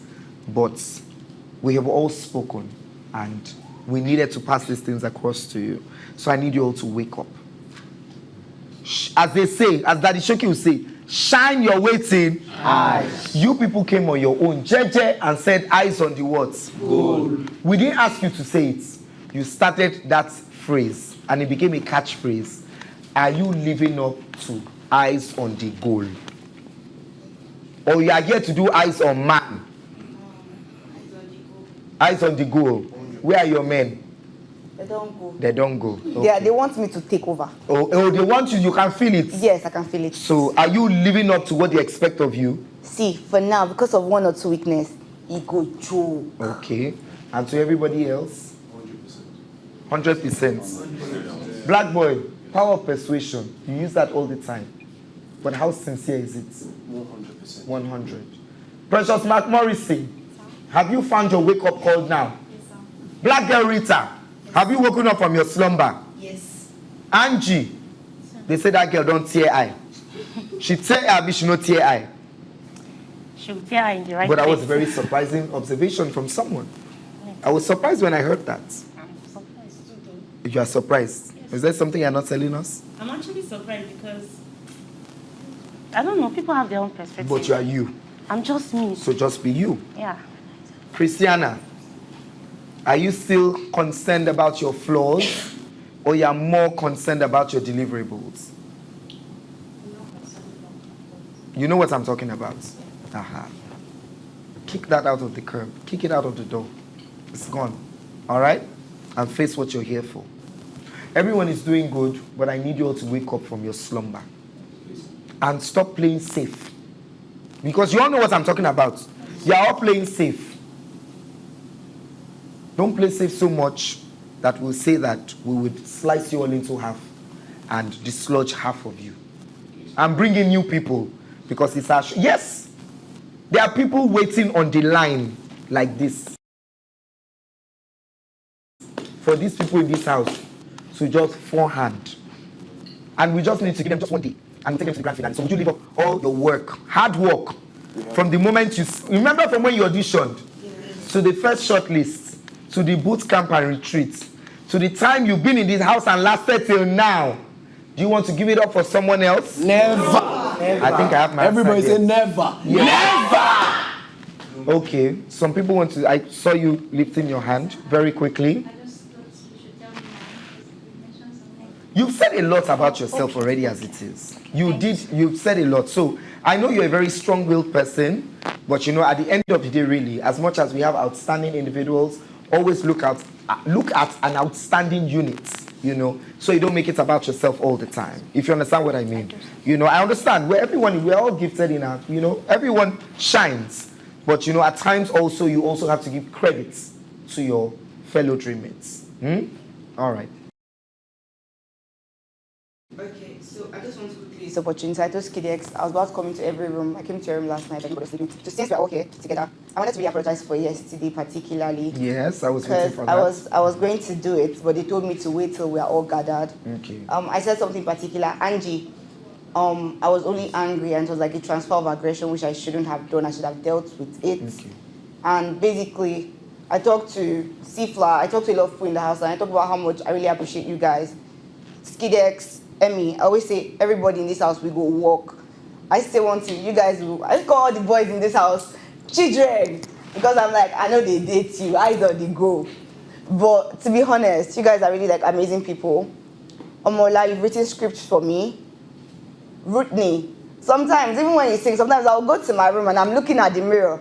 I haven't did it today, and I was trying to reach as high as Rutney is reaching. So basically, I might not show it. I might not be one to say I'm learning from you. I call it, how would I put it? It's a pride, but it's not a bad pride for me. It's the one that, okay, so I shall not be stepped on, but I shall learn. So I feel like we've had a lot of misunderstanding in general in this house, not just me, but amongst ourselves. And whatever happens, whether we make it to finale or not, it will be really amazing if we can actually address these issues and actually get to know each other. When Emma gave us that game, I said something when we were done. I said, this shows how much we do not know ourselves. And let us use this opportunity to know ourselves. And love, we're like, no, let's go and do what we have to do. But even if we are not going to do it in a game form, it would be nice to at least get to know everybody. I mean, you don't want to leave without actually having to experience everybody. So that's all I have So to Angie, say. apology accepted. You don't have to accept it because I'm here. Actually, she already did that this morning when I came. I was on my way to the call room, and then we met at the stair. And then she was like, she's sorry. I'm like, cool. Hope you're okay now. And she said, fine. So apology accepted? Yeah. Or it's still in your head somewhere? It's that part is accepted. I just feel like she should try to see how she can work with people and stop getting to their just because literally everybody's complaining about that. Okay. Somebody want to say something here? Gracie. Yes. First of all, I want to thank you, most importantly, for the wake-up call. It's meant a lot to me. And just like she asked, I also want to know what area you feel or you see that I'm not doing well in. Well, I already mentioned some things to you, and I feel like you can pick on them. The only person I know, I didn't speak about like two people deliberately, but you, I did mention a couple of things. So throw your mind back and pick on those things. There's an embedded truth in there somewhere. All right? So what I will tell you all is, because I have to take a quick exit, is, and you should say this to yourselves every time, my presence anywhere is a presence. Say it 5 times as I'm going out. My presence anywhere is a presence. Louder! My presence anywhere is a presence. Say it louder! My presence anywhere is a presence. Say it ferociously. My presence anywhere is a presence. Ha! What better way to usher in 2024 than, of course, be at the highly anticipated event of the century? I am talking about the grand finale of the Big Break Moment Africa reality TV show tagged the Talent Carnival. Ladies and gentlemen, who will be at this event? It's going to be a convergence of A-list artists, celebrities, socialites, influencers, esteemed dignitaries, influential government bodies, my humble self, media partners, corporate sponsors, international collaborators, all converging in one space to celebrate the artistry, the craftsmanship, the creativity of our talented shortlisted dreammates who will be fighting for a spot at the grand finale and who would want to possibly emerge winner. Statistics and numbers. Over 182 prestigious institutions. Now, 20,000 applicants shortlisted down to what? 30 dreammates, students at that. But only one will emerge winner. The winner gets to grab a brand new tier rubber Mikano SUV Changan CS35 Plus 2023 model. Hey! And that's not all. 30 million naira worth of cash and prizes. Hey! Did I miss my calling in life? The Big Break Moment Africa reality TV show features 30 days of undiluted drama, profound mentorship, thrilling highlights, magical performances that will climax into this season's grand finale on January 14th at the Africa Hall International Conference Center, Abuja, the ICC at that. So to all the students watching me right now, you're wondering, how do I get to be part of this grand finale? Guess what? It's free for you all. All you have to do is register at www.thebigbreakmoment.com. And I gotta say, Abuja! The red carpet will start at 4 p.m. prompt. I will be your microphone magician for the day. And of course, ladies and gentlemen, like I said, entry open to all students. For sponsorship placement, for advert bookings, for table reservations, all you have to do is call the numbers below. Ladies and gentlemen, students, it's time to rep your campus.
Good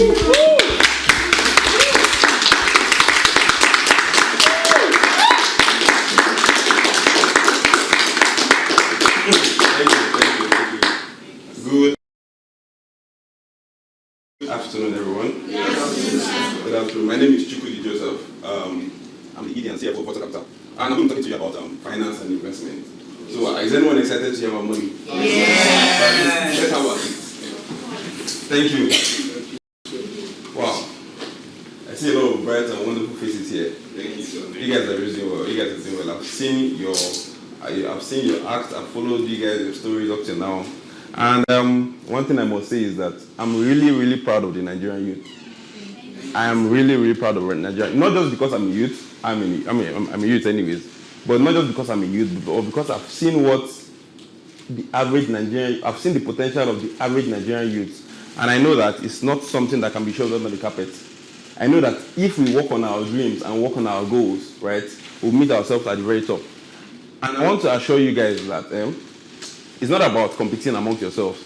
Just like what I've seen over time, I've seen that you guys are really good with teamwork. You guys are able to fuse yourselves in together and bring out real value. I've seen the talents that are inherent in every one of you, and I know that if you drill down very well, right, everyone, like I said, will be able to meet at the top.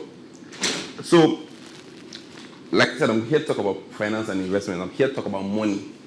When you see an Igbo man like this, you talk about money. You understand?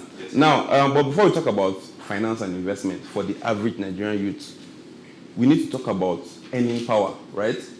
All of you seated here, everyone that is seated here, in the next 1 week, right? In the next 1 week, we are all going to be exposed to our earning capacity. When I'm talking about earning capacity, the ability to earn money, right? Because you've all been equipped with something. You all came in here with skills, with a lot of talents, and you've been refined. So you're going to go out there and you're going to start earning money, like it or not. In fact, it is the fact. You guys are going to go out there and going to start earning money. Not just even about the person that comes first or the person that takes home the prize car and the money that are associated with it, right? Everyone that goes out there is going to be met with a lot of opportunities to make money, right? So how do you harness it? How do you optimize that earning potential that you're going to have at this point? That's what I'm just here to talk about. I'm sure that you guys must have been taught a lot of things, but this is very, very crucial to seeing that all of us maximize our goals and optimize our capacities. You understand? You all are looking very good. And I'll say welcome. Welcome on board. Yeah. So first things first. First things first.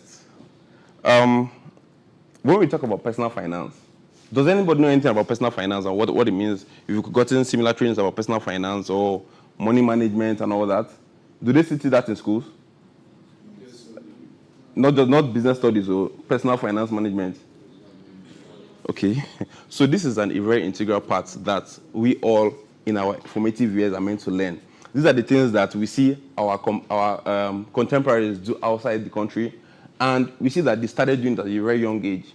You understand? You see a lot of billionaires, if you look at their stories, they started investing, they started working on their personal finance at a very, very young age.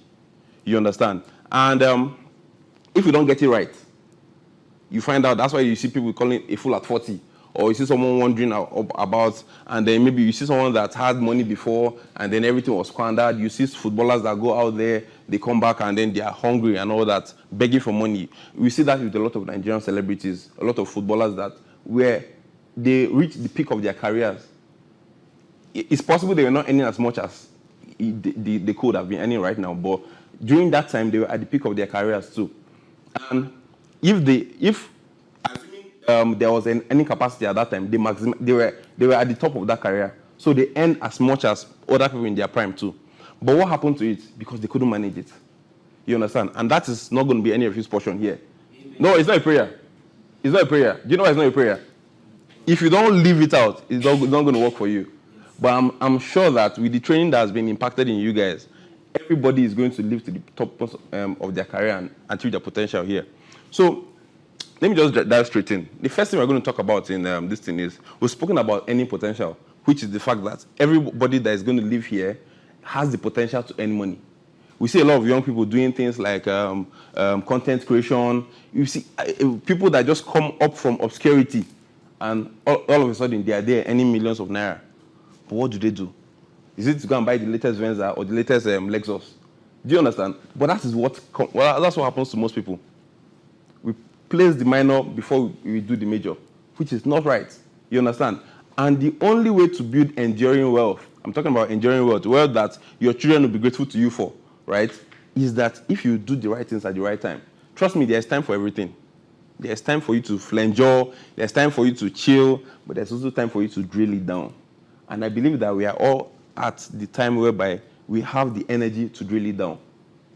All of us have the energy, have the time to drill it down.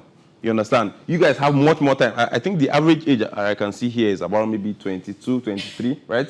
Hope I'm 20. That's good. So I see a lot of potential in you guys. So about personal finance, the first thing, like I said, is that you need to have earning capacity. And earning capacity is directly tied to your skills. What you have, what have you studied, what are you going to show forth, what are you giving for those that are going to be employed, what are you giving your employer, for those that are going to be employers of labor, what value are you adding to the community that is going to make people buy your services or pay for your services? You understand? And I know that the average Nigerian youth has a lot of earning potential because you see someone that probably doesn't even go to have a 9 to 5, but that person is earning dollars. That person is doing content creation for someone. That person is managing social media account for someone. That person is a musician. That person is an actor, is an actress. A lot of things happen.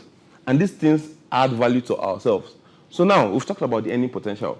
It means that all of us have the ability to manage our finances at this point. So how do you manage it? The first thing I'll talk about is drawing up a budget. In simple terms, I think someone can just give me what a budget means. We've heard about budget a lot of times. Can anyone give me what you feel is the correct definition of a budget? Go ahead. Money set aside to do something. Okay.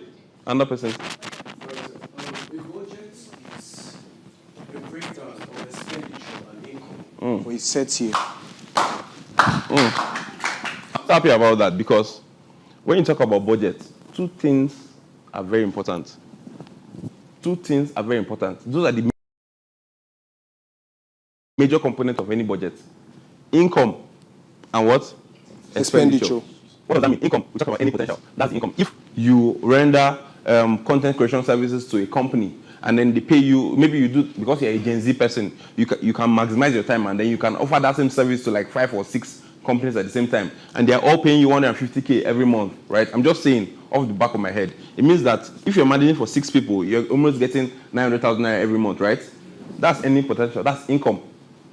So what happens to your income? They are all inflows into your account. You understand? Now, when you drop that income, all the various income, you put them on one side of the budget, and then on the other side, you list. I'm trying to be very basic as I can, so that we get everybody to flow together. So on the other side, you have what you call your expenditure. That's where you set aside money for fuel, money for your girlfriend, money for flanjo, money for other things. Now, on the two sides, there's not meant to be balance. There's meant to be either a deficit or a surplus. Yes. Because if there's a balance, it means that everything you're getting is what's spent. Yes, sir. And we find ourselves back to where you were the previous month. So you can either add value to yourself or reduce your value by managing your budget very well. You understand? So if you've drawn up a list of all the possible incomes, and then on that other part of the budget, you have your expenses, right? You can either achieve a deficit or a surplus. Now, when you achieve a deficit, it means that maybe all those PAMPay agents are always calling you because you're owing them now. Yes. Abi? Yes. But if you have a surplus, it means that what you're spending on is less than what you're getting. And the ideal way for us to have a surplus is that we intentionally create avenues for that surplus. How do you intentionally create an avenue for that surplus? You take out some money. So I don't think you're meant to save after you spend. You're meant to save first, then you now spend. So if you're going to be earning 100K every month, I'm not sure the payments come at the same time, right? Because you must have gotten different engagements. So once you get the first 150K, assuming, we're all young people, we can save up to 30% of our income because I don't expect any of you to have family billings at this point, right? Expected, not on a normal circumstance. No, I say on a normal circumstance. I'm sure some people here may have children and say, well, no, we don't know. Okay. No, it may not be your direct children. It could be anybody. It could be one of your guardians that you're trying to take care of and all that. But let's say you do 30% of your income as your savings. That is you intentionally bringing out a surplus for yourself. So what that means is that for every 150K that comes to you, what's 30% of that? 45,000. Thank you, 45K. Right? So yes, you allocate 30% of that, that's 45K, to your savings. Automatically, you started creating a surplus. So it means that from the remaining 105K that you have, you can allocate money for your fuel, you can allocate money for your faji, you can allocate money for your girlfriends, anything you want to do. That's basically for you to enjoy yourself. So when you start doing these things intentionally, right, we can now evolve into more deeper forms of personal finance, which talking about savings, talking about investment, talking about money management, and talking about finally wealth creation. That's where we are all meant to go for. Once you get to the point that you're now creating wealth, you see that at that point you don't rub shoulder with your mates anymore because your mind's ahead of them. Do you understand? But on the flip side, if you do not take this seriously by virtue of taking out your managing your finances very well, keeping that savings very well for yourself, what happens is that you'll be riddled with debt. Because as we are all living this place, we are, like I said, we are all going out with something, with value. Now, if we don't manage that fame that we've all gotten at this point, that's where we get to see what is this person buying now. That's what you're looking at, what is this person spending money on. Meanwhile, you have, I mean, there's no, they say now who first buy car buy old model. You understand? Now who first buy car will buy old model. So if that thing you're in a hurry to go and spend money on, it may not be really worth it for you. Do you understand? So I'm talking about the flip side now. If you don't really take these things as seriously as they should, you find out that aside from having pamper agents following you up and down, you don't have self-confidence. There's a confidence that comes with having money in your account. Oh my God. See, there's this confidence that comes with having money in your account, of having disposable income. Do you understand? Nobody can talk to you. As a lady, you go for dates confident enough that nobody can talk to you anyhow. Do you understand? But if you don't do the right thing, you guys are just talking like this. If you don't do the right thing, you cannot have this confidence because you'll be scared. What if the person refuses to pay? But you guys are already way above that anyways. So I'm happy for you guys. But then we have people watching what we're doing currently, right? And this is a message to everybody, right? If you do not develop that confidence, if you do not develop yourself, you can never have that confidence that comes with having money in your bank account. So we talked about personal finance. What does it mean to have a budget? What does it mean to be in control of your finances? Being able to allocate for your various needs and all that, right? I think for us as young people, like I said, we can comfortably say that it's okay, it's very okay for us to save 30% of our income. I mean, that is a very good standard. It's not like the best, neither is it among the worst, right? So if you as a young person can comfortably save 30% of your income, trust me, if you can build that culture from where you are, the average age here is 20. If you can build that culture from where you are right now, in your 50s, right, you have yourself to thank for it. And I'm going to give you an analogy. But before I give you that analogy, let me talk about debt. Because why am I talking about debt? They say they owe, you know, for face. So why did I say that? A lot of people might have debt that they are paying, right? And debt is not a bad thing, but it's bad when you let it overwhelm you. Do you understand? It is bad when you allow debt, that's loans, to overwhelm you. First off, how do you manage debt? I'm taking my time to talk about this because debt is an integral part of our life as human beings. I'm a financier. That's what I do for a living, right? We give loans. But I know that I've seen what debt can do to a man. When I mean a man, I'm being figurative here. So I've seen what debt can do to a man. And I know that if it's not properly managed, it can lead to, you see people having depression, people going to commit suicide and the likes, people being indoors, they're not able to face their friends when they're talking and the likes. And like I said, you cannot have that confidence that comes with having money in your account. So how do you manage debt? assuming some persons, either here or outside here, has a debt on their head and it's overwhelming, how do you manage it? The first thing that I would advise anybody to do, there are 3 steps that I usually advise people to do. First off is negotiate. Before even talking about the steps, the first thing you should do if you're in debt is to ensure that there's an open communication between you and your lender. I'm saying this as a financier, right? So I have every experience to give it to you guys. Like, the first thing you should do, there are people that are owing, but they are not kept under so much pressure because they're having an open line of communication with their lender. Not the one that if they're calling you, they're entering the front of your house, you're going out through the back of your house, and the likes. Do you understand? So first thing you're meant to have is that have a very open line of communication between you and your lender. Lender is the person that sent you money or lent you money, right? Or your debtor. Now, in managing this debt, right, one of the first things that you can do is because you have a line of communication, you can beg for a longer payment period.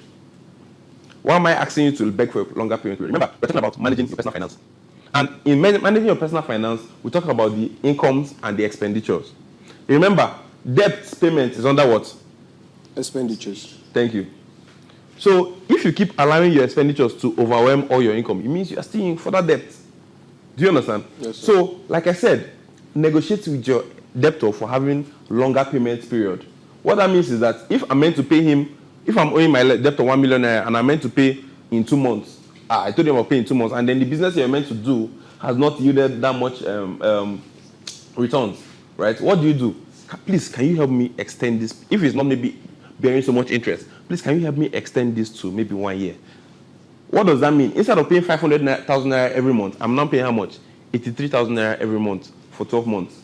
So what that means? It means that if I'm earning 900K as my income, right?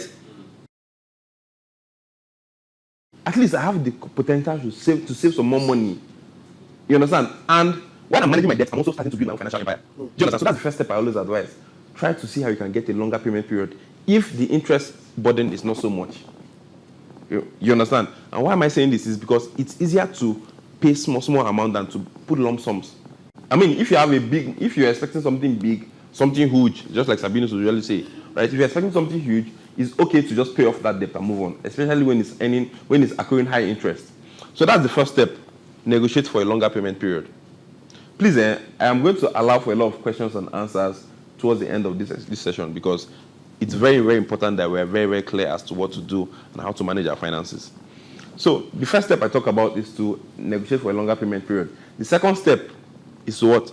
Cut down your expenses. Remember, there are only so few things for you to do because under your budget table, you have only the incomes and the expenditure. You don't have many things there. It's just the income and the expenditure. So you have to work on either increasing your income or reducing your expenditure. One thing you can do in managing your debt is that you can reduce your expenditure. If you initially budgeted 100K for Faji, why are you balling when you are owing someone money? You reduce it to 20K and use that 80K to pay down on that debt. Do you understand? So when you do that, you find out that you can pay off that debt in a faster time than you initially imagined you'd be able to do. So it's a lifestyle choice. Our lifestyle choices really come to play when debt is concerned, when money management is concerned. So the second thing that I've spoken about is, what did I say? Cut down your expenses. Cut down your expenses, thank you. The third thing, which is what most people forget to do, is very, very important. You can see a young guy like this having 3 ACs in his house, 2 TVs, 1 in the room and 1 in the parlor. I'm not saying it's bad. I mean, it's not bad. These are things that will help us live out our potential. I mean, if you need to have that, it's good, it's cool. But why do you need to have so much assets? I call them dead assets because you don't need them. So any unnecessary asset that you have, if you can convert it to cash and pay off your debtors. You know why? You can always get those things again. You can always get them again. But what debt to do to you, or what bad debt to do to you, is that it blocks the way for you to access more credit when you really need it. Yes. In the future, you need to do a good business, but because there's one guy that you've been owing, let's say for example, he's owning a company, a financial institution, you've been owing that company, and you refuse to pay them, they've blacklisted your name everywhere, gone to all the credit bureaus and blacklisted your names. You can't access any more financing. But then there'll be a day that you need money to do something. You call on your, maybe you call one of your friends that works in the bank or something that please help me arrange this 50 million facility for me. And then the person is checking through. but you're owing this person now. At that point, you'll be at that person's mercy, because if that person said that the interest from what that time is 17 million on top of that small money you give him, you have to pay it. Because you need that person to clear off your name from that year before this banker can finance you. Do you understand? So you see why we need to manage our debt. Now, if we've been able to understand how to manage our debt, how to manage our incomes, how to plan for our savings and all that, I'm going to wow you guys. I said I'm going to give an analogy, right? Everybody here wants to retire well, right? Yes. What's the average age that you want to retire? You want to stop work? You want to start chilling, living a lifestyle that you want? What's the average age? Let me just give me a random number. What? 45, right? What number? 60. 60. What number? 60. So if I'm to take an average age of retirement, you guys like enjoyment too much, yo. Even professors is 65 days to retire. Anyways, it's not bad. If you work really hard, you can achieve those things. That's what we talked about, achieving your dreams. You can really do that. Now, if I'm meant to take an average out of that number, between 45 and 60, it falls maybe around 52 or 53, right? Yes. That's fine.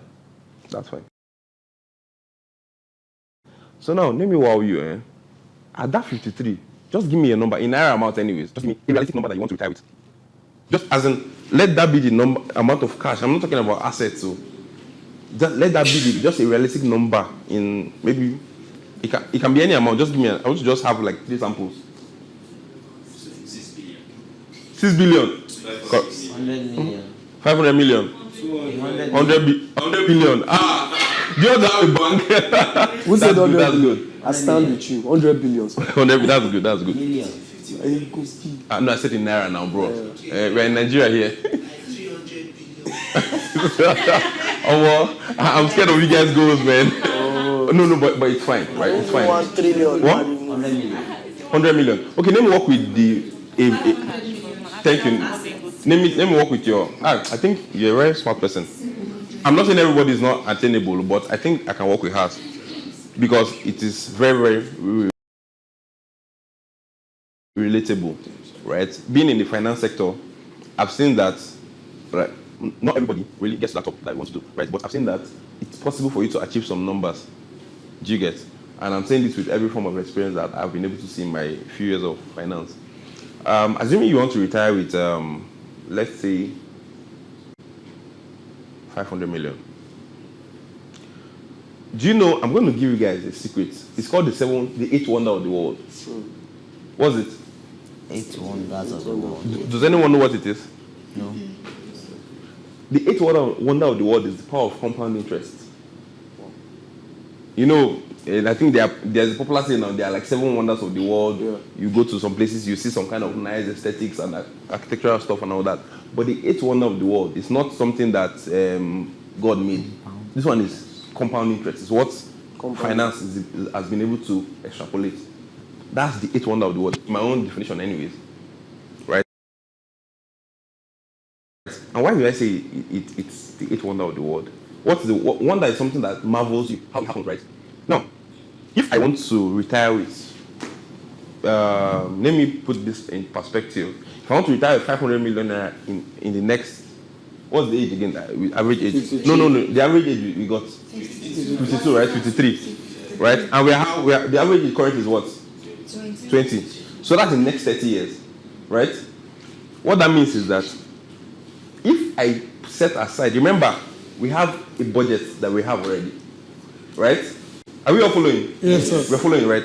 So I'm trying to draw to a very nice conclusion here. Excuse me. We have a budget that we're following. Remember, we said that because we are smart guys, we are sharp guys, we have our earning potential already. We have streaming sites that our monies are going to be coming through. So I'm using the least earning amount here as that 900K for everybody that is seated here. How many are we here? 16. For the entire 16 of us here, I'm putting the minimum amount that we're going to earn, right, based on the capacity that I've seen here, to be 900K. Now, inside that 900K, aside everything that you do, you put aside 100,000 naira every month in an interest-bearing account that gives you 15% annually. Trust me, I think Even some banks do up to 15% or so. You understand? And this thing accrues over the period. If you put in 100,000 naira every month, now that you're 20, right? For the next 30 years, in an investment that gives you 15% annually. What is 15% annually? It means on every 1 million naira you get how much? 150,000, right? Right? So it is doable.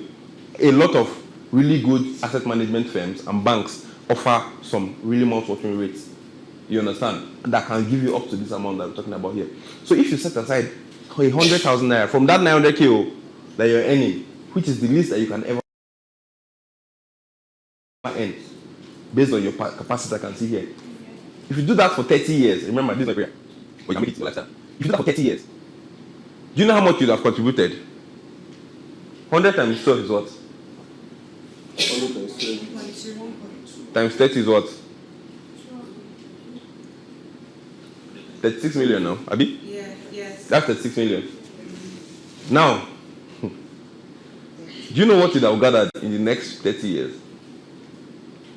You'd have gathered up nothing less than 792 million naira in the next 30 years. So if you're retiring, because you're setting aside 100,000 naira every month, remember it has to be deliberate. 100,000 naira every month. It's small money. It's not money that it's money that people go to club with and burn every Friday on Fridays. You understand? But if you take out that time, that diligence, and set aside that 100,000 naira every month for the next 30 years, you're going to have 792 million naira in your account by the time you're retiring. Tell me what you can do with that 792 million naira. Invest. I mean, there are a lot of things you can do. You can decide not to even invest and start spending that money till you die. Not everybody wants to invest with their children. I mean, I'm just saying. Not everybody. Some people like it, some people do not like it. Some people just they don't want to save for next of kin. Because of waiting next of kin don't they do these days. You understand? So, but if your desire is to set aside something for the next generation, that's what we're talking about, building a lasting legacy, building wealth. You understand? That is what, those are the kind of low-hanging fruits that we can easily tap into. I'm saying low-hanging fruit because when we talk about our earning potential, this is the least that we can ever be. But as we go further in our life, as we advance in our careers, we find out that there are a lot more that we can do to ourselves. There's a lot more we can do to earn more money. But if you're doing this very basic minimum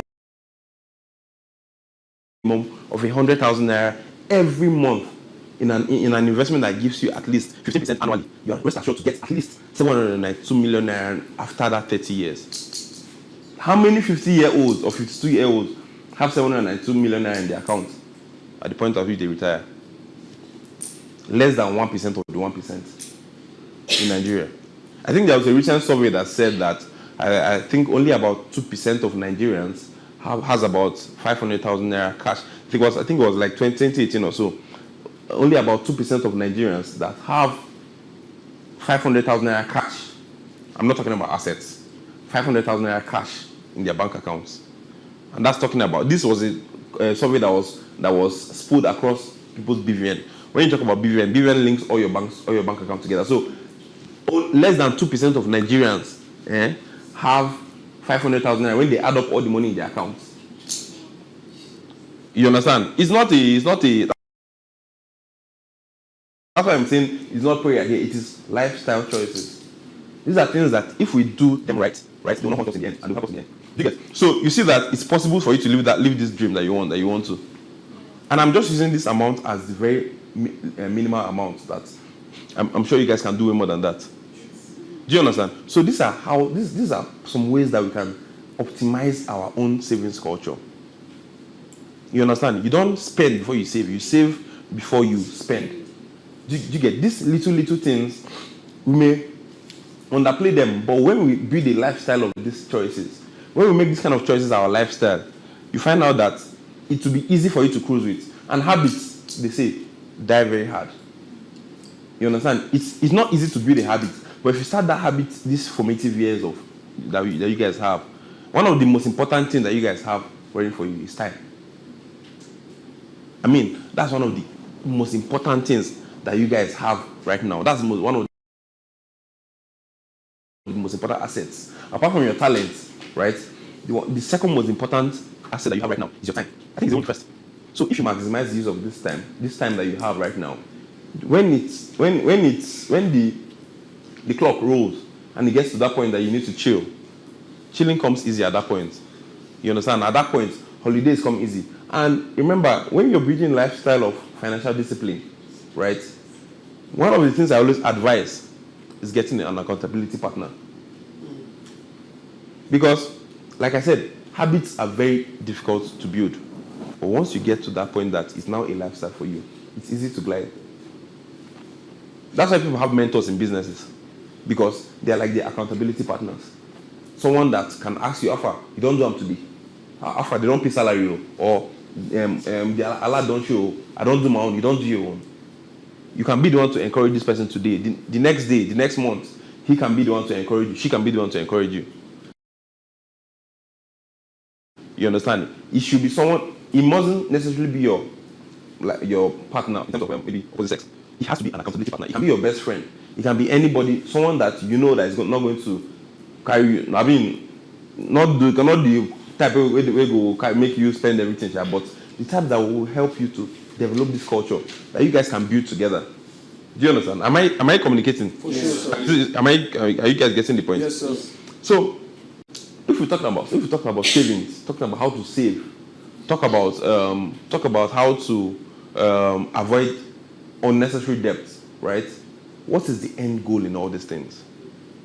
Remember, we spoke about wealth management as the pinnacle of financial management. When you talk about wealth, it's when you have wealth you can manage it, Abi. Can you manage wealth when you have only 100k in your account? It's when you have money you can manage. You can talk about wealth management. You understand? There are some banks that before they give you their credit card, you need to have a minimum amount of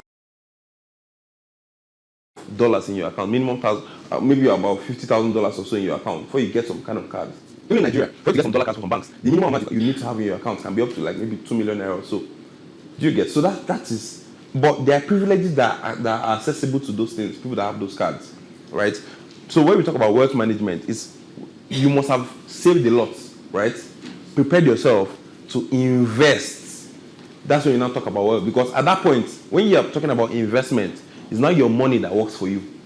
You have all the time for yourself. Remember, you can cheat nature by maximizing your time and also enjoying your time when you grow old. That's one of the life hacks.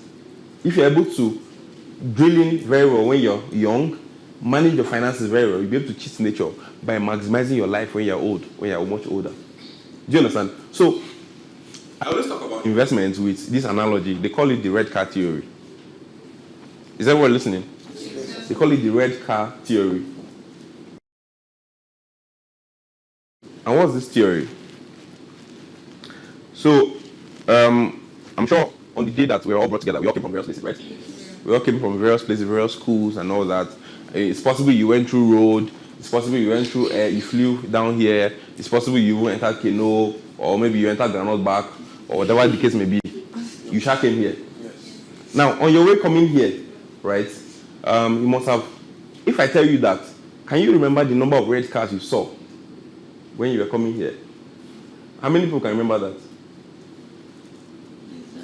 I mean, if you see a red car, you know, right?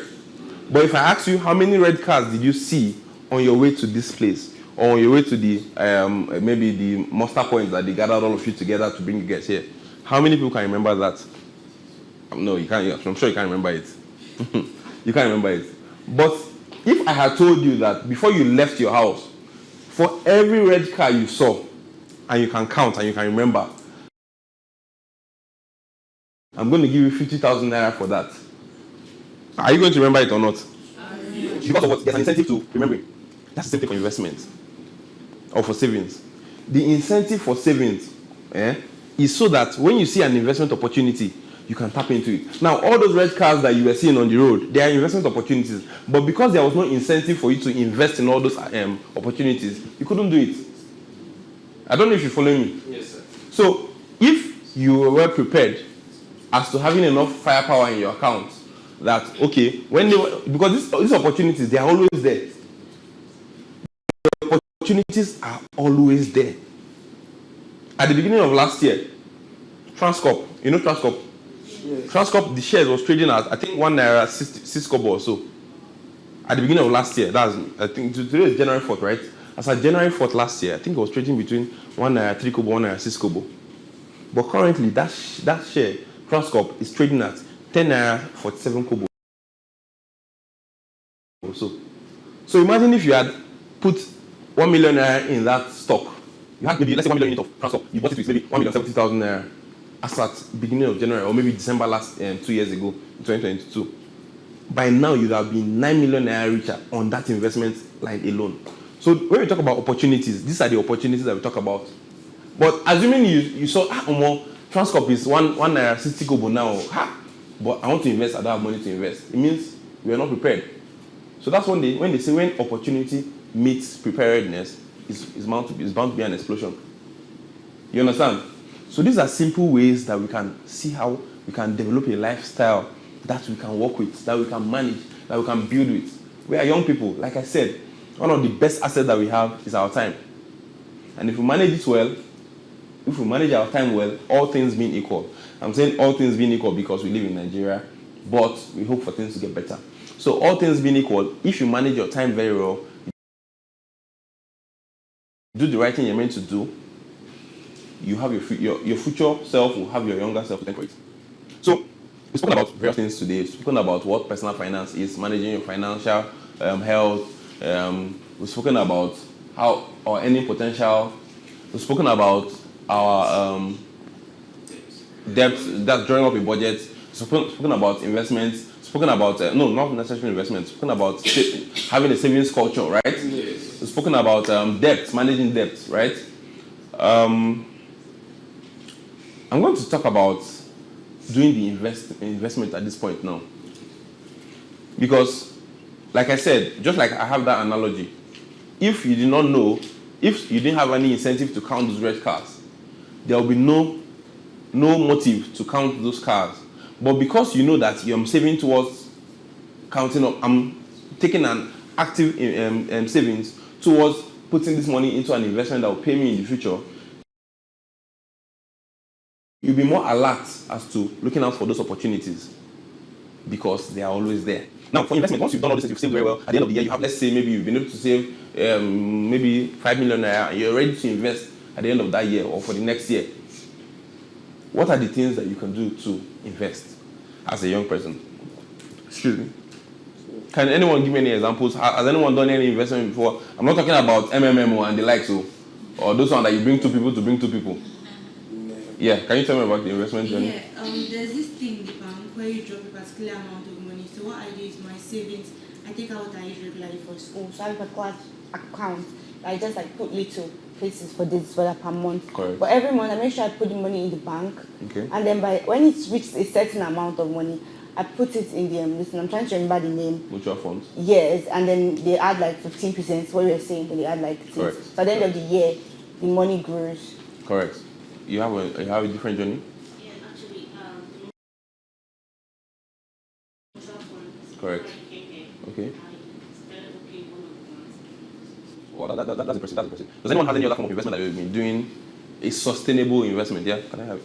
Okay. Investment, I have basically it's not just me, I do it to my sister too.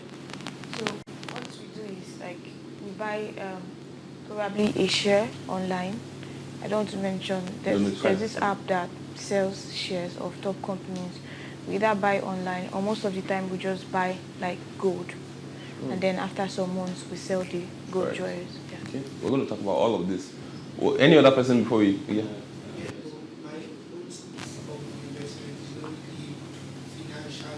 Okay. Investment. It's more like it's an agricultural investment where I buy fishes, buy small fishes, groom them up. When they are big enough for sale, you sell them. Okay. And also then farming. So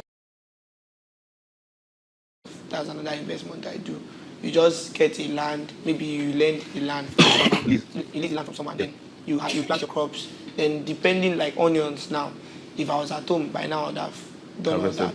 Because what I do is I wait for the prices to go high. Yeah, off peak season and peak season. Yes. Correct.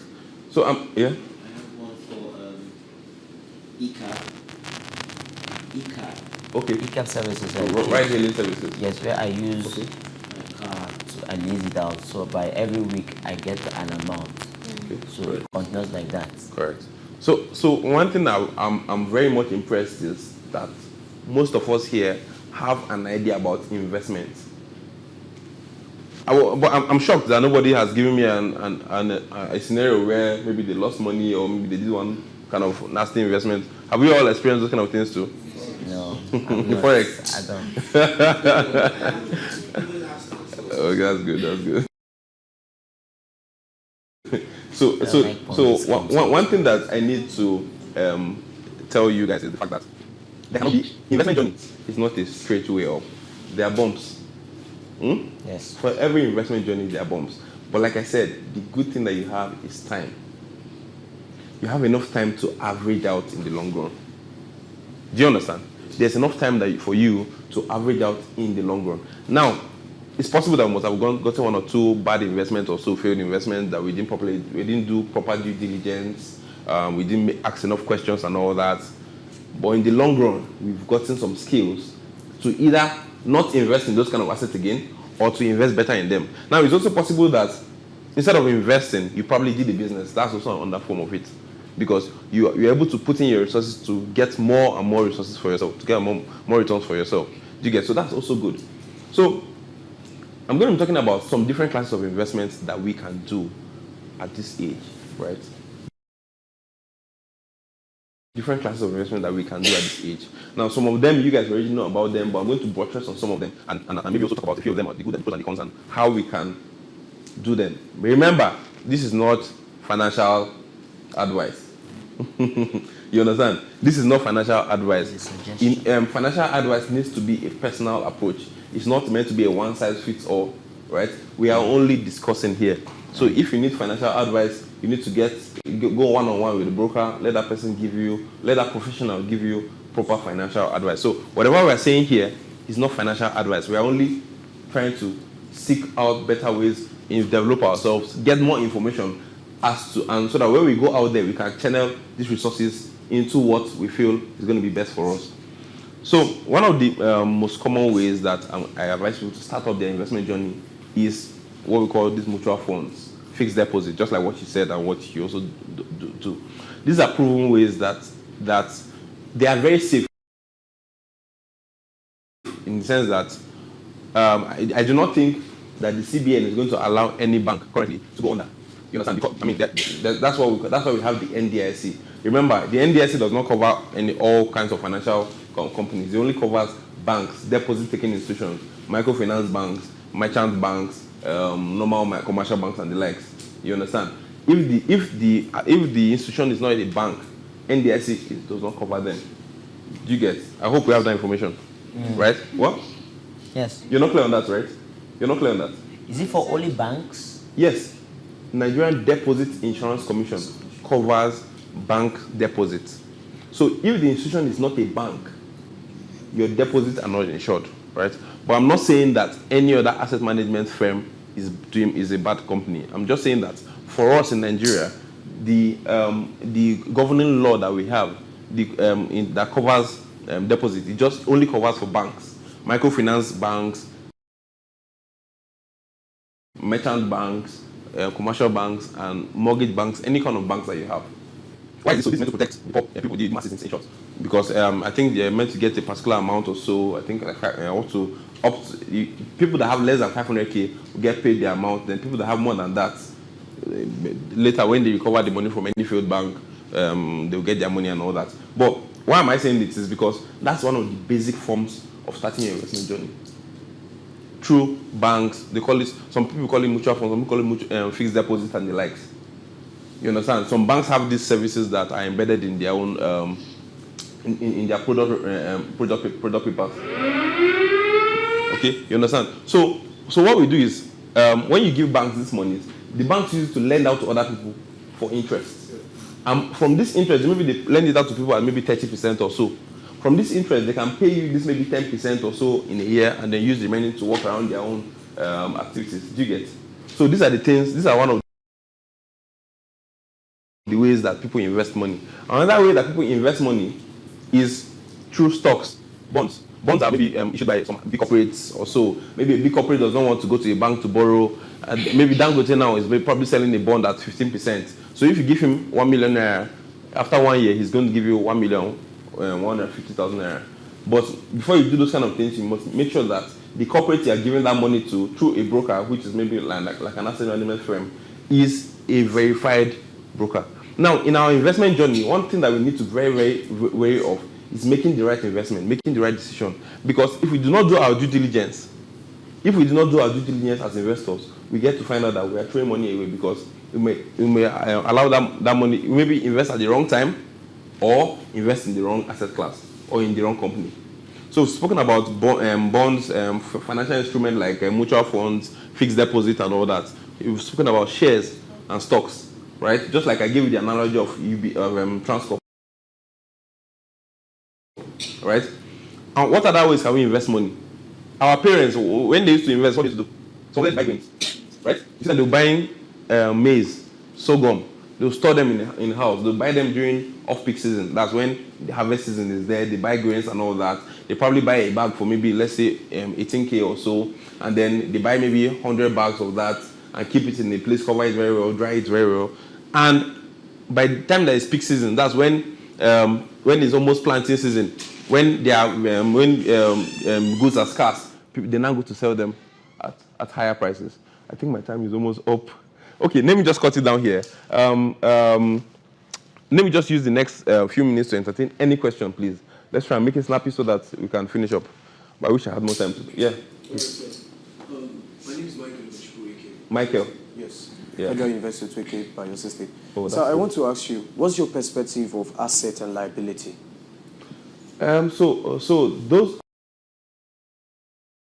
are two mutually exclusive things, Yes, right? yes. Assets are things that brings you value, right? Value in terms of money, in terms of interest, in terms of income. You understand? Your car, just like he did, his car is an asset to him.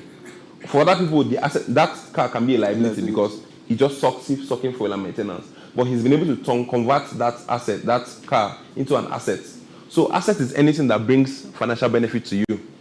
You understand? Financial benefits. While liabilities are things that take away money from you. Someone can have a house like this and it can be a liability. Yes. Because if I have a house and it's not earning me money, it's a liability. Right? I'm not saying it's a bad decision, but I'm just saying that for the purpose of asset and liability, anything that's not earning you money and is not channeling into a part of any money, it's a liability. You understand? This AC that is here, it can be a liability. If it's in my house, just blowing me cool air when I'm sleeping is a liability. But if it's in my eatery, it's an asset to me because it's improving the value of my customers. I don't know if that clears your question. Yes, sir. Yes, Any sir. other Yes, one, sir. please? Yeah. Chigode. Yeah. Preferred Prince Charming. Charming. Correct. The question is with regards to the debt section. Okay. What about, what's your take on unforeseen circumstances or contingencies? I mean, you have a relationship with the person you're owing, but probably you're a father of a family and probably your child has an accident or some other expenses you need to settle down, and there's the estimated time. So what's... Okay, so that's why we talked about personal financial management in the first place.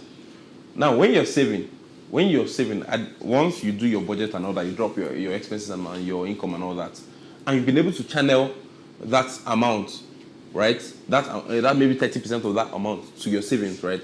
Remember, your savings, I don't like telling people that they like to save for unforeseen circumstances because when you project something, those things have to come around. You know, it's like a law of nature or something like that, right? I'd rather save for an investment.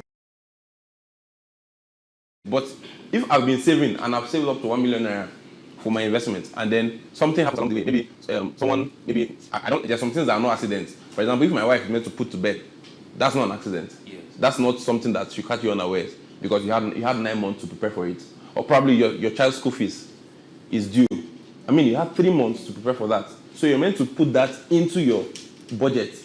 Factor that into your budget aside from your savings. Do you get? But if you have things like that, once you have a good savings culture, you can easily tap into that savings and clear up that unforeseen circumstance also. But I do not like to forecast for unforeseen circumstances I'd rather forecast to make an investment in the future. But in case something like that happens, that's part of the reason why you have a savings culture. You understand? Yes. So I think that, do you still need more clarity on that? No, I'm fine. Okay. Any more questions? Yeah. Yeah, so I was thinking about... Sorry, I didn't hear the name? Nefteri. Nefteri, okay. Okay, yeah. So when trying to get stock, because I know some of them shares, and then sometimes there's probability that the value drops. In a situation where you get an amount of stock and then the value drops, is it sensible to buy more? Because sometimes it can raise up again and you may have an advantage, or is it just sensible to sell it out? Okay. So there's something called dollar cost averaging. It's called DCA. Sit down, please. Thank you. It's called DCA for short, dollar cost averaging. What that means is, if I buy a stock, let's assume I bought that Tony Transcorp stock at 1 naira 6 kobo, and then it came down to, I bought maybe 500 units at 1 naira 6 kobo, and then it came down to 1 naira. I now bought extra 200 units. You understand? It means I must have used 200,000 naira to buy 200,000 units, right? Now, what it means is that my total cost, or my average cost rather, is going to reduce. The average cost of my portfolio is not going to be 1 naira 6 kobo at that point. It will probably be 1 naira 5 kobo or so. So in some cases, it depends on your firepower. When I mean firepower, I'm talking about the money in your investable funds. In some cases, if the company is a good company, right, and you know that this company has potential to do very much in the future, once you see that that's an opportunity for you to dollar cost average, it means that you're trying to reduce your purchase cost by adding more funds to it. But in cases, this is very rampant for all these people that do trade forex and crypto, right? In some cases, it can be advice because, this asset fluctuates very, very rapidly. So you could see that, you could find out that you're catching a falling knife. And when you catch falling knife, what happens? You understand? You get burnt. So it's good when you have a good foresight about the company you're investing in, the type of company, you know that they have a potential to do well. For example, if you're dealing with maybe a pharmaceutical company right now, you know that a couple of pharmaceutical companies in Nigeria have closed down. What it means is that for those that are still here, they are going to do very well because they'll have more to sell. So if I see that stock goes down, I'm going to go more into it, because it's going to, what can make it go down? It's possible that they are maybe paying dividends or so, or maybe they just pay dividends. Some people want to sell and cash out, or maybe it's Christmas time. Some people want to just sell off and maybe use money to flange. If I get opportunity, I'll buy it at that time. Do you understand? Any more questions before we? You asked a question. Yeah. Does anyone have any question before him? Okay. You're welcome. Yeah, and teach us a lot that we didn't know. Beyond all reasonable doubts, we are grateful, right? Yes. So feed us with wisdom. I'm sure I really enjoyed this session. Thank you. So, what do we say to Mr. Chukudi? Thank you so much. Thank you. Peace. Thank you so much. Thank you so much. I hope to see you guys at the very top. Yes, sir. All right. Bye.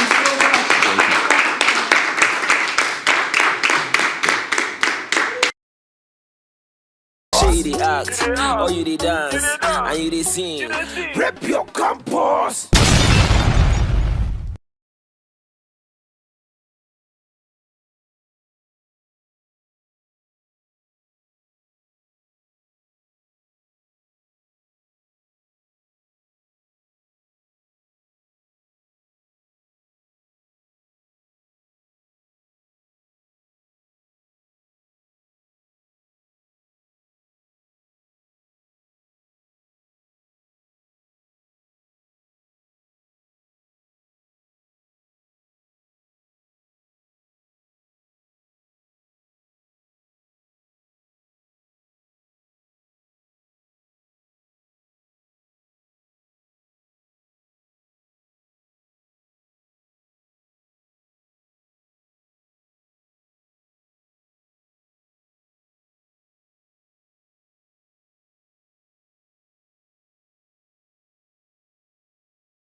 bedroom mates.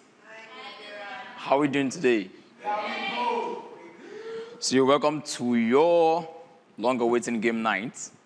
And I bet you it's going to be very, very fantabulous. All right, this is the first level of the game. You can see on the mat you have footprints and palm prints. You must ensure you place your legs, your foot, and your palms in accordance to how it is here on the mat. You get? The moment you fail, you have to restart in level 1. This is level 1. The moment you fail, you restart the level. And once you're done past level 1, you can see there's an arrow leading to level 2. You get to level 2. Once you're at level 2, these are 3 tennis balls, and that's a drop box. You pick up one, you bounce on the ground, ensure it enters any of the 5 holes. If you're done throwing and it doesn't enter you just keep trying. It's not a one that you restart, you get. You just keep trying till you get one. If your time, you have 3 minutes to complete all this. If your timer stops there, you're out.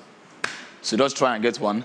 This is level 2, and this is level 3, where you have to inflate a balloon, put it behind each cup, and deflate the balloons to each cups, ensure they fall from the table.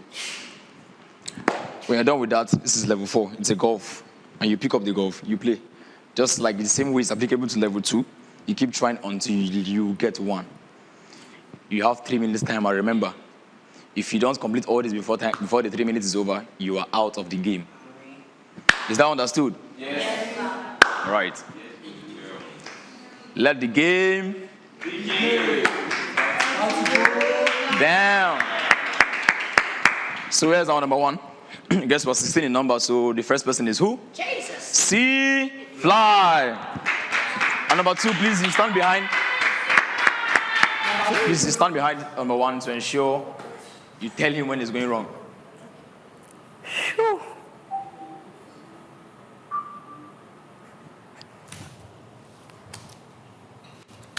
You can encourage him. He passed level 1. This is level 2.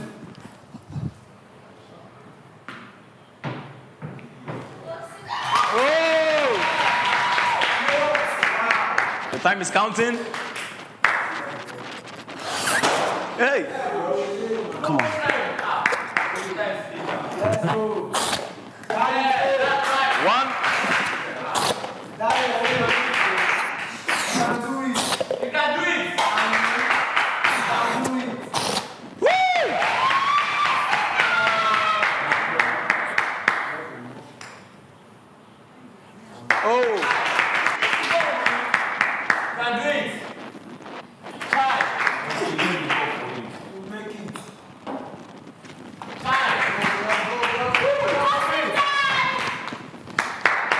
You can do this, bro. Come on, come on, come on, come on. Oh.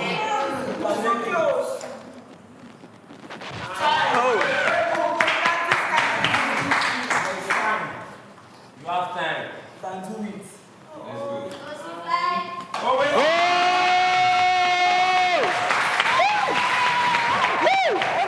That was a wonderful one from C Fly. Give it up for C.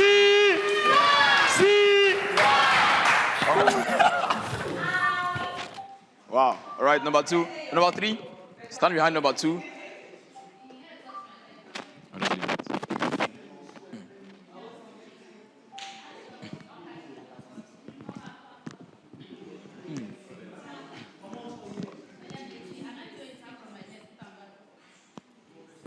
Are we ready for Rudney?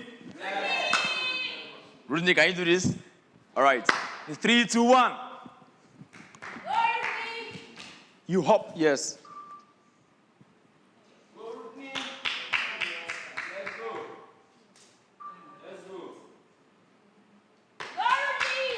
You can encourage her.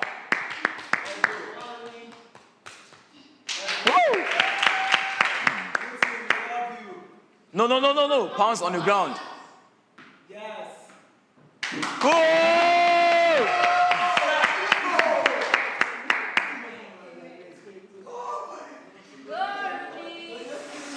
One.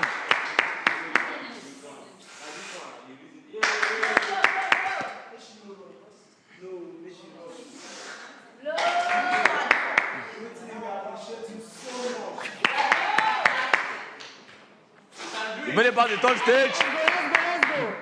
Yes. You always more proud. Correct. Yes. Igual. Oh!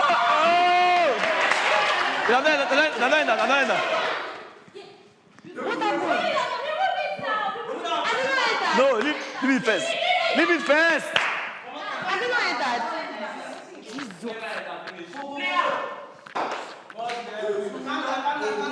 Calm down, just be calm, alright? Root knee.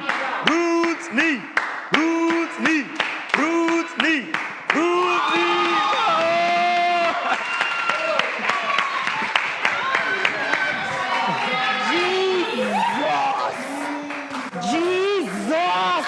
Let's go. Let's go.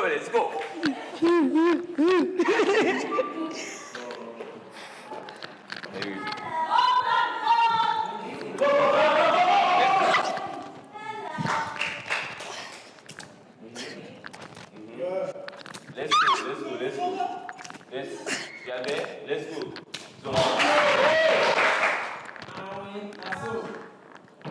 Continue. Sharp. You are doing it.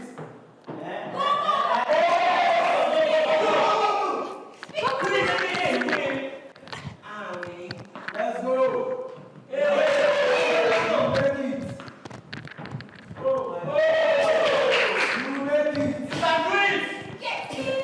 go. Let's go. Yes! Come on.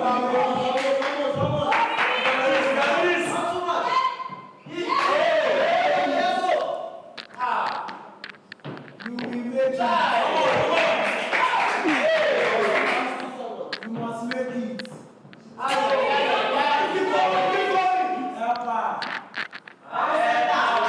Give me.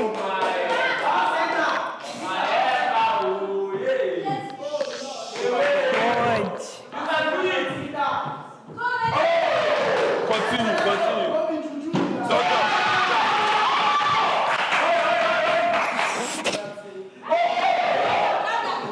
You can't make it, alright?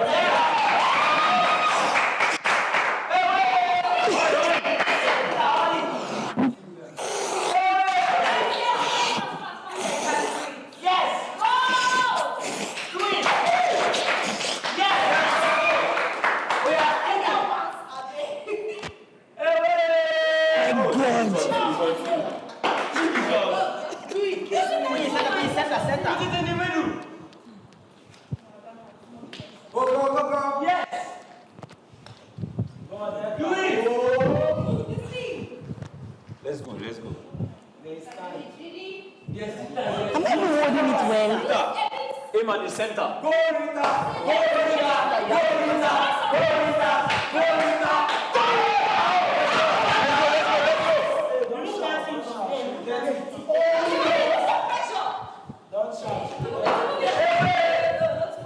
Don't shout. You can do it.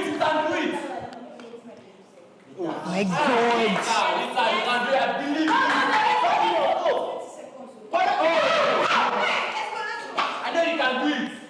Continue. I know you are proactive. Yes. Let's go. You get it. Let's go. Get them. Believe in yourself. And I believe in you.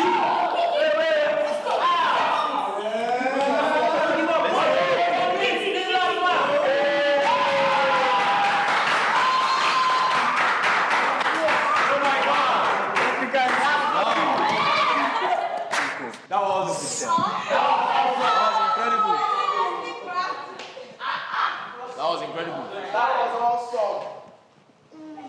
I appreciate it. Last one, this one here. Check inside your pocket. Oh yeah. Are you ready? Yes. Your time starts now.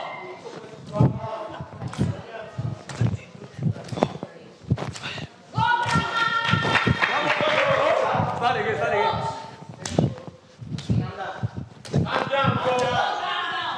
Observe before you jump. Again. Hurry.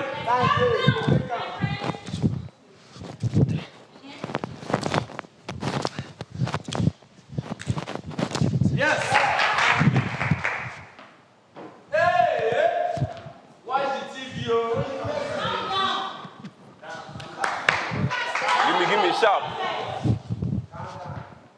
Jesus! Child! Get in!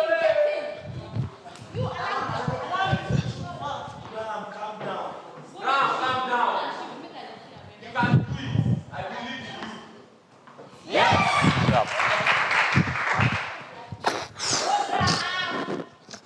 Calm down, calm down. Calm down. You see, get time. Calm down.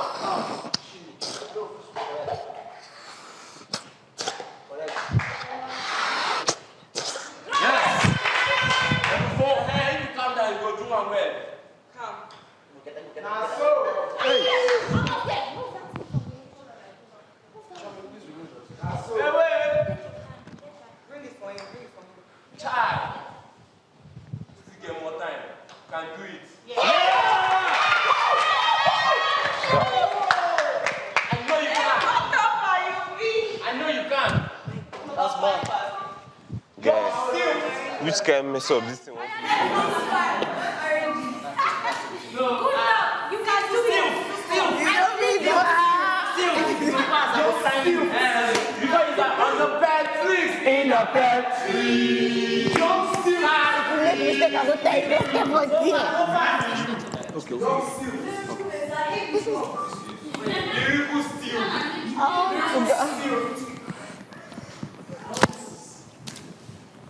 You can do it. Yes. Yes. I believe in you. 1 minute old. Hey, wait. Child. And we. Hey, wait. Help me now. And I know what help me. Oh. 27 seconds. My own not supposed to be different now. Who are offended? Okay, I'm scared of both. Who are offended? Who are offended? Ebi. Hey! Not too far, dude, not too far. Carry that one for me. Too far. My God! No. Sharp. Say God from village. Calm down. Now down at there. Time no dey again, no. Say! If you can do it. Now do what they do so. Come on, sugar for there. Go. Hey! God! Leave the other one. My God.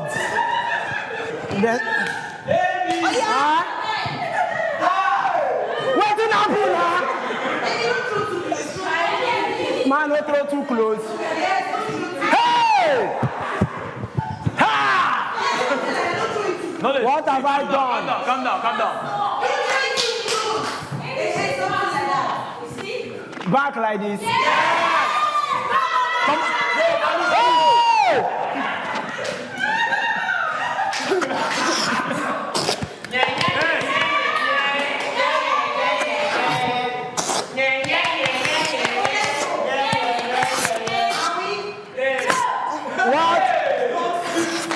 What have I done? Yes. Calm down. Now down a day. Come out. Who tell you? Now you go tell me what I go do. Not the only one I need though. Who tell on her? They say at least one. Never. At least one. Hey, shut them. Now waiting at the do. Bring her for me.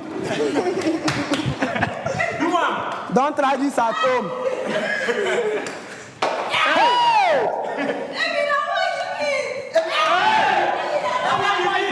Nothing won't tell me, no one we are. What have you now done for me? That time I no begin. I don't get them. Patrick!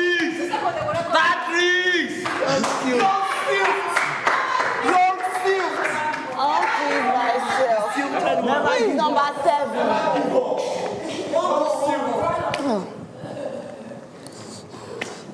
I'm proud of you. Jesus Christ. Who is number 7? Just next person should. Oh. Okay, somebody let's just replace. Who's number 8? Yeah. Go, Jare.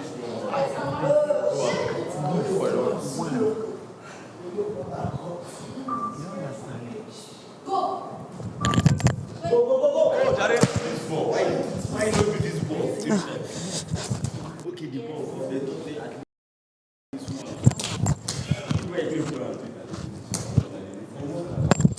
Yes.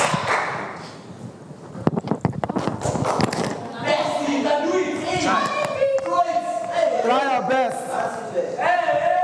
You can make it. You can make it. Yes, just take it.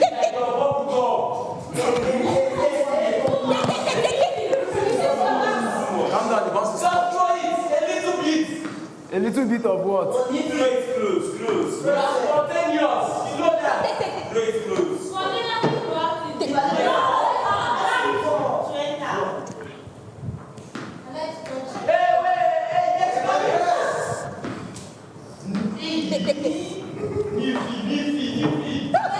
Just give up. Fair choice. Oh God, help her. Fair choice. My name is I believe in you.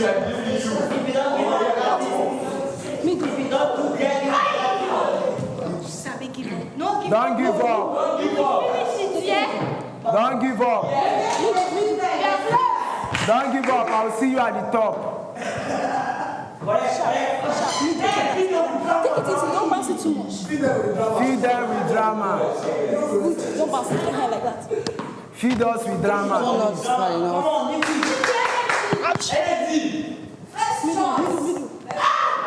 Don't bounce too much. Be spontaneous.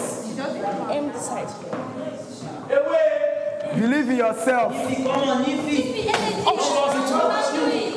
You can do it. Yes. Yes. Yes, inside. Oh, and we. My God. This country is for you. Give her ball. I believe in you. I believe in you. Yes. Close. No. I still believe in you. Oh God, I believe in you. She not gonna give up. Never. This side. Don't give up, please. Giving up is not an option. Oh my God. Jesus. Yes! Take. Fun. No breaks. Clap for her. You did well. Clap for her. I won't go please. Oh my God. Oh my God. Oh my God. Inspiration. Let's go. Wait. Now wait. Pressure. Nami.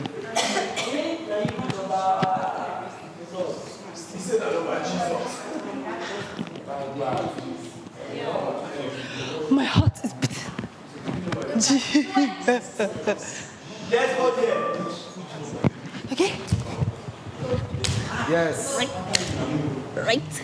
Good. Right. Yes. Right. Right. Oh shit! Nobody, I believe in you. Okay. You can do it. Yes.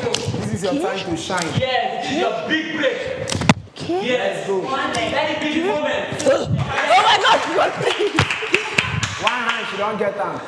God, please. Yes. Oh my God, you can do it. Oh God. Let's go.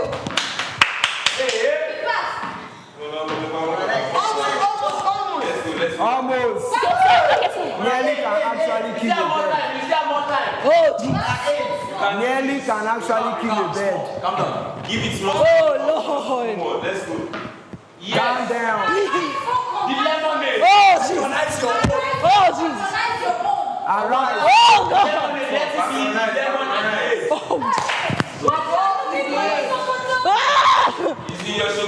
God will do it for you. Oh, no. When you go to Sokoto. Oh, my God. That's one. Let's go. Mama, now you can do it. Yeah. Okay. Good. Okay. Yes.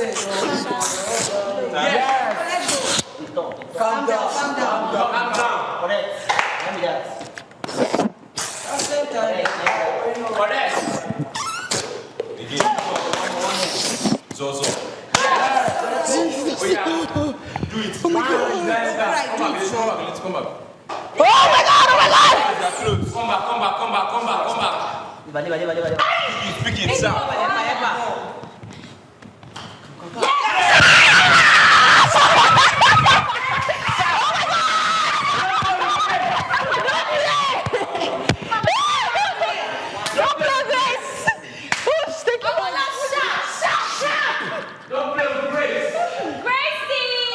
Avoid me. Avoid me, I beg. Inspire us. Now, let's go.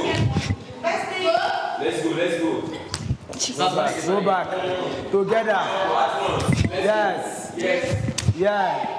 Let's go. Come back again. No. Yeah. Oh God. Do I see you? Yes. No. Do I see you once you are there? Oh God.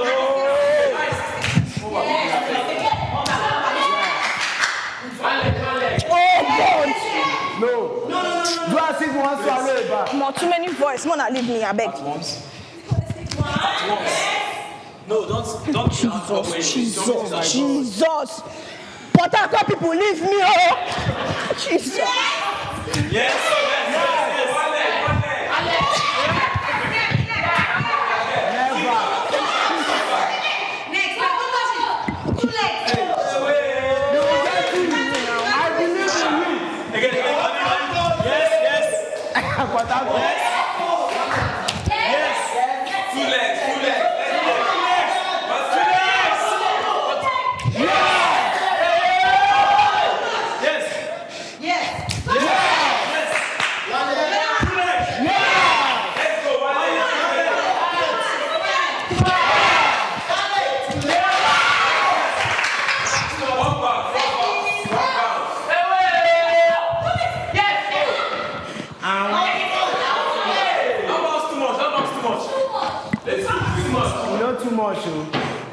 This your center.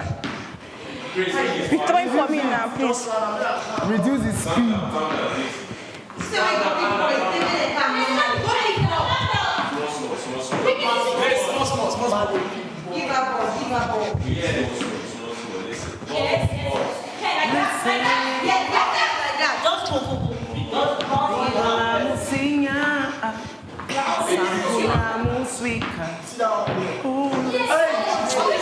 Give up. Big ball for her. Big ball for her. Yes, you can make it. Don't give up.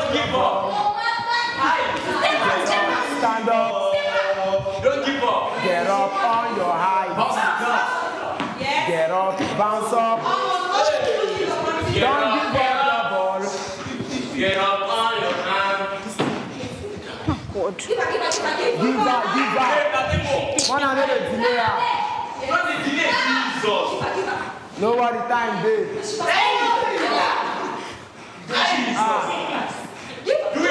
Listen at the entire village. Time out. Listen at the entire village.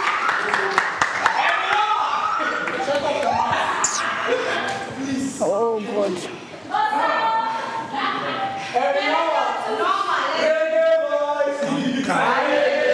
It will not be just a game, anything. Your time starts now. Take it, boys.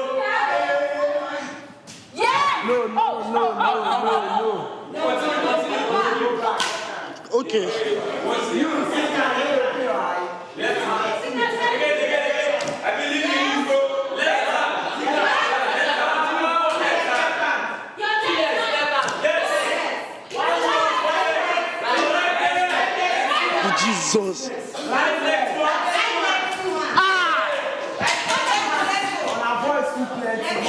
Too much voice. Too many voice.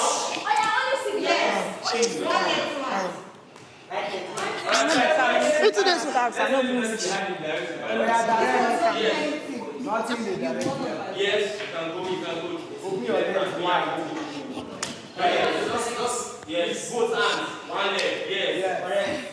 We have 2 legs, that right hand, yes. We have 2 legs, your right hand.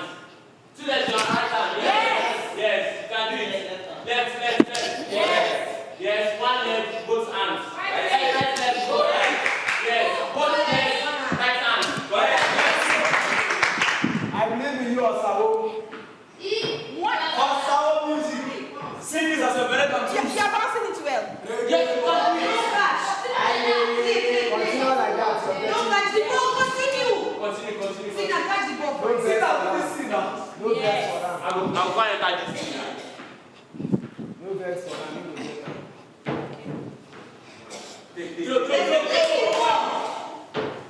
Take. They'll bring you ball. Sing and carry the ball. Almost. Yeah.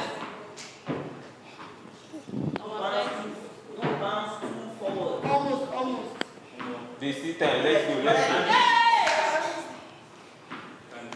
Normal, please. Signal, pick.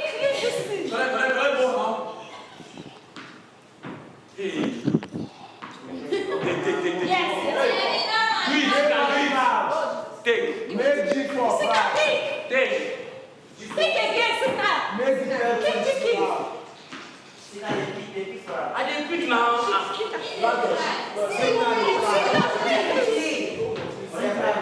What kind of devil with this one?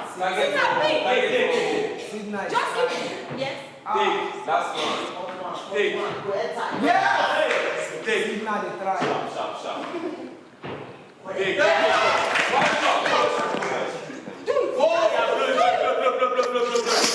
sir. Like that. It was not an easy ride. It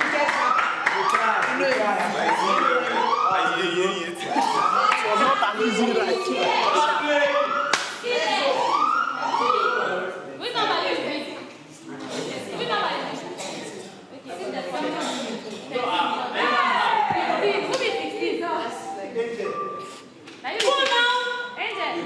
Time never starts, you know. The time starts now. Angel, Yes. you sit down and beg. Sigma, don't promise it. Sigma, it's What is shout now? Make she shout for Bessie.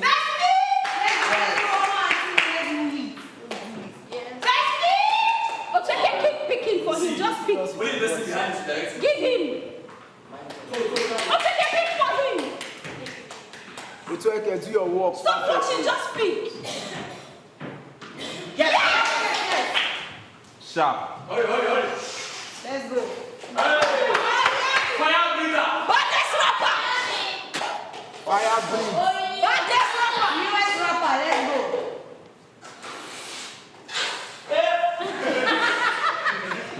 Take it. Don't worry, after. He's professional. Let's go. Hey. Don't worry, after. Do it now. Yes. Let's go. Normally. Let's see, I believe in you. Hey, wait.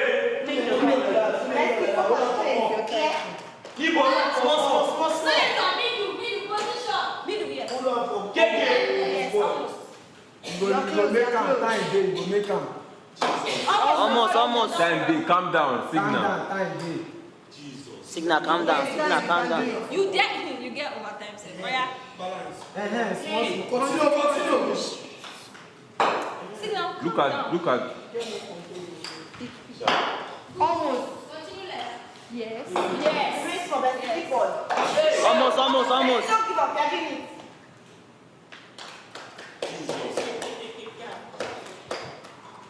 Almost. Small, signal. Signal, take it easy. No rush.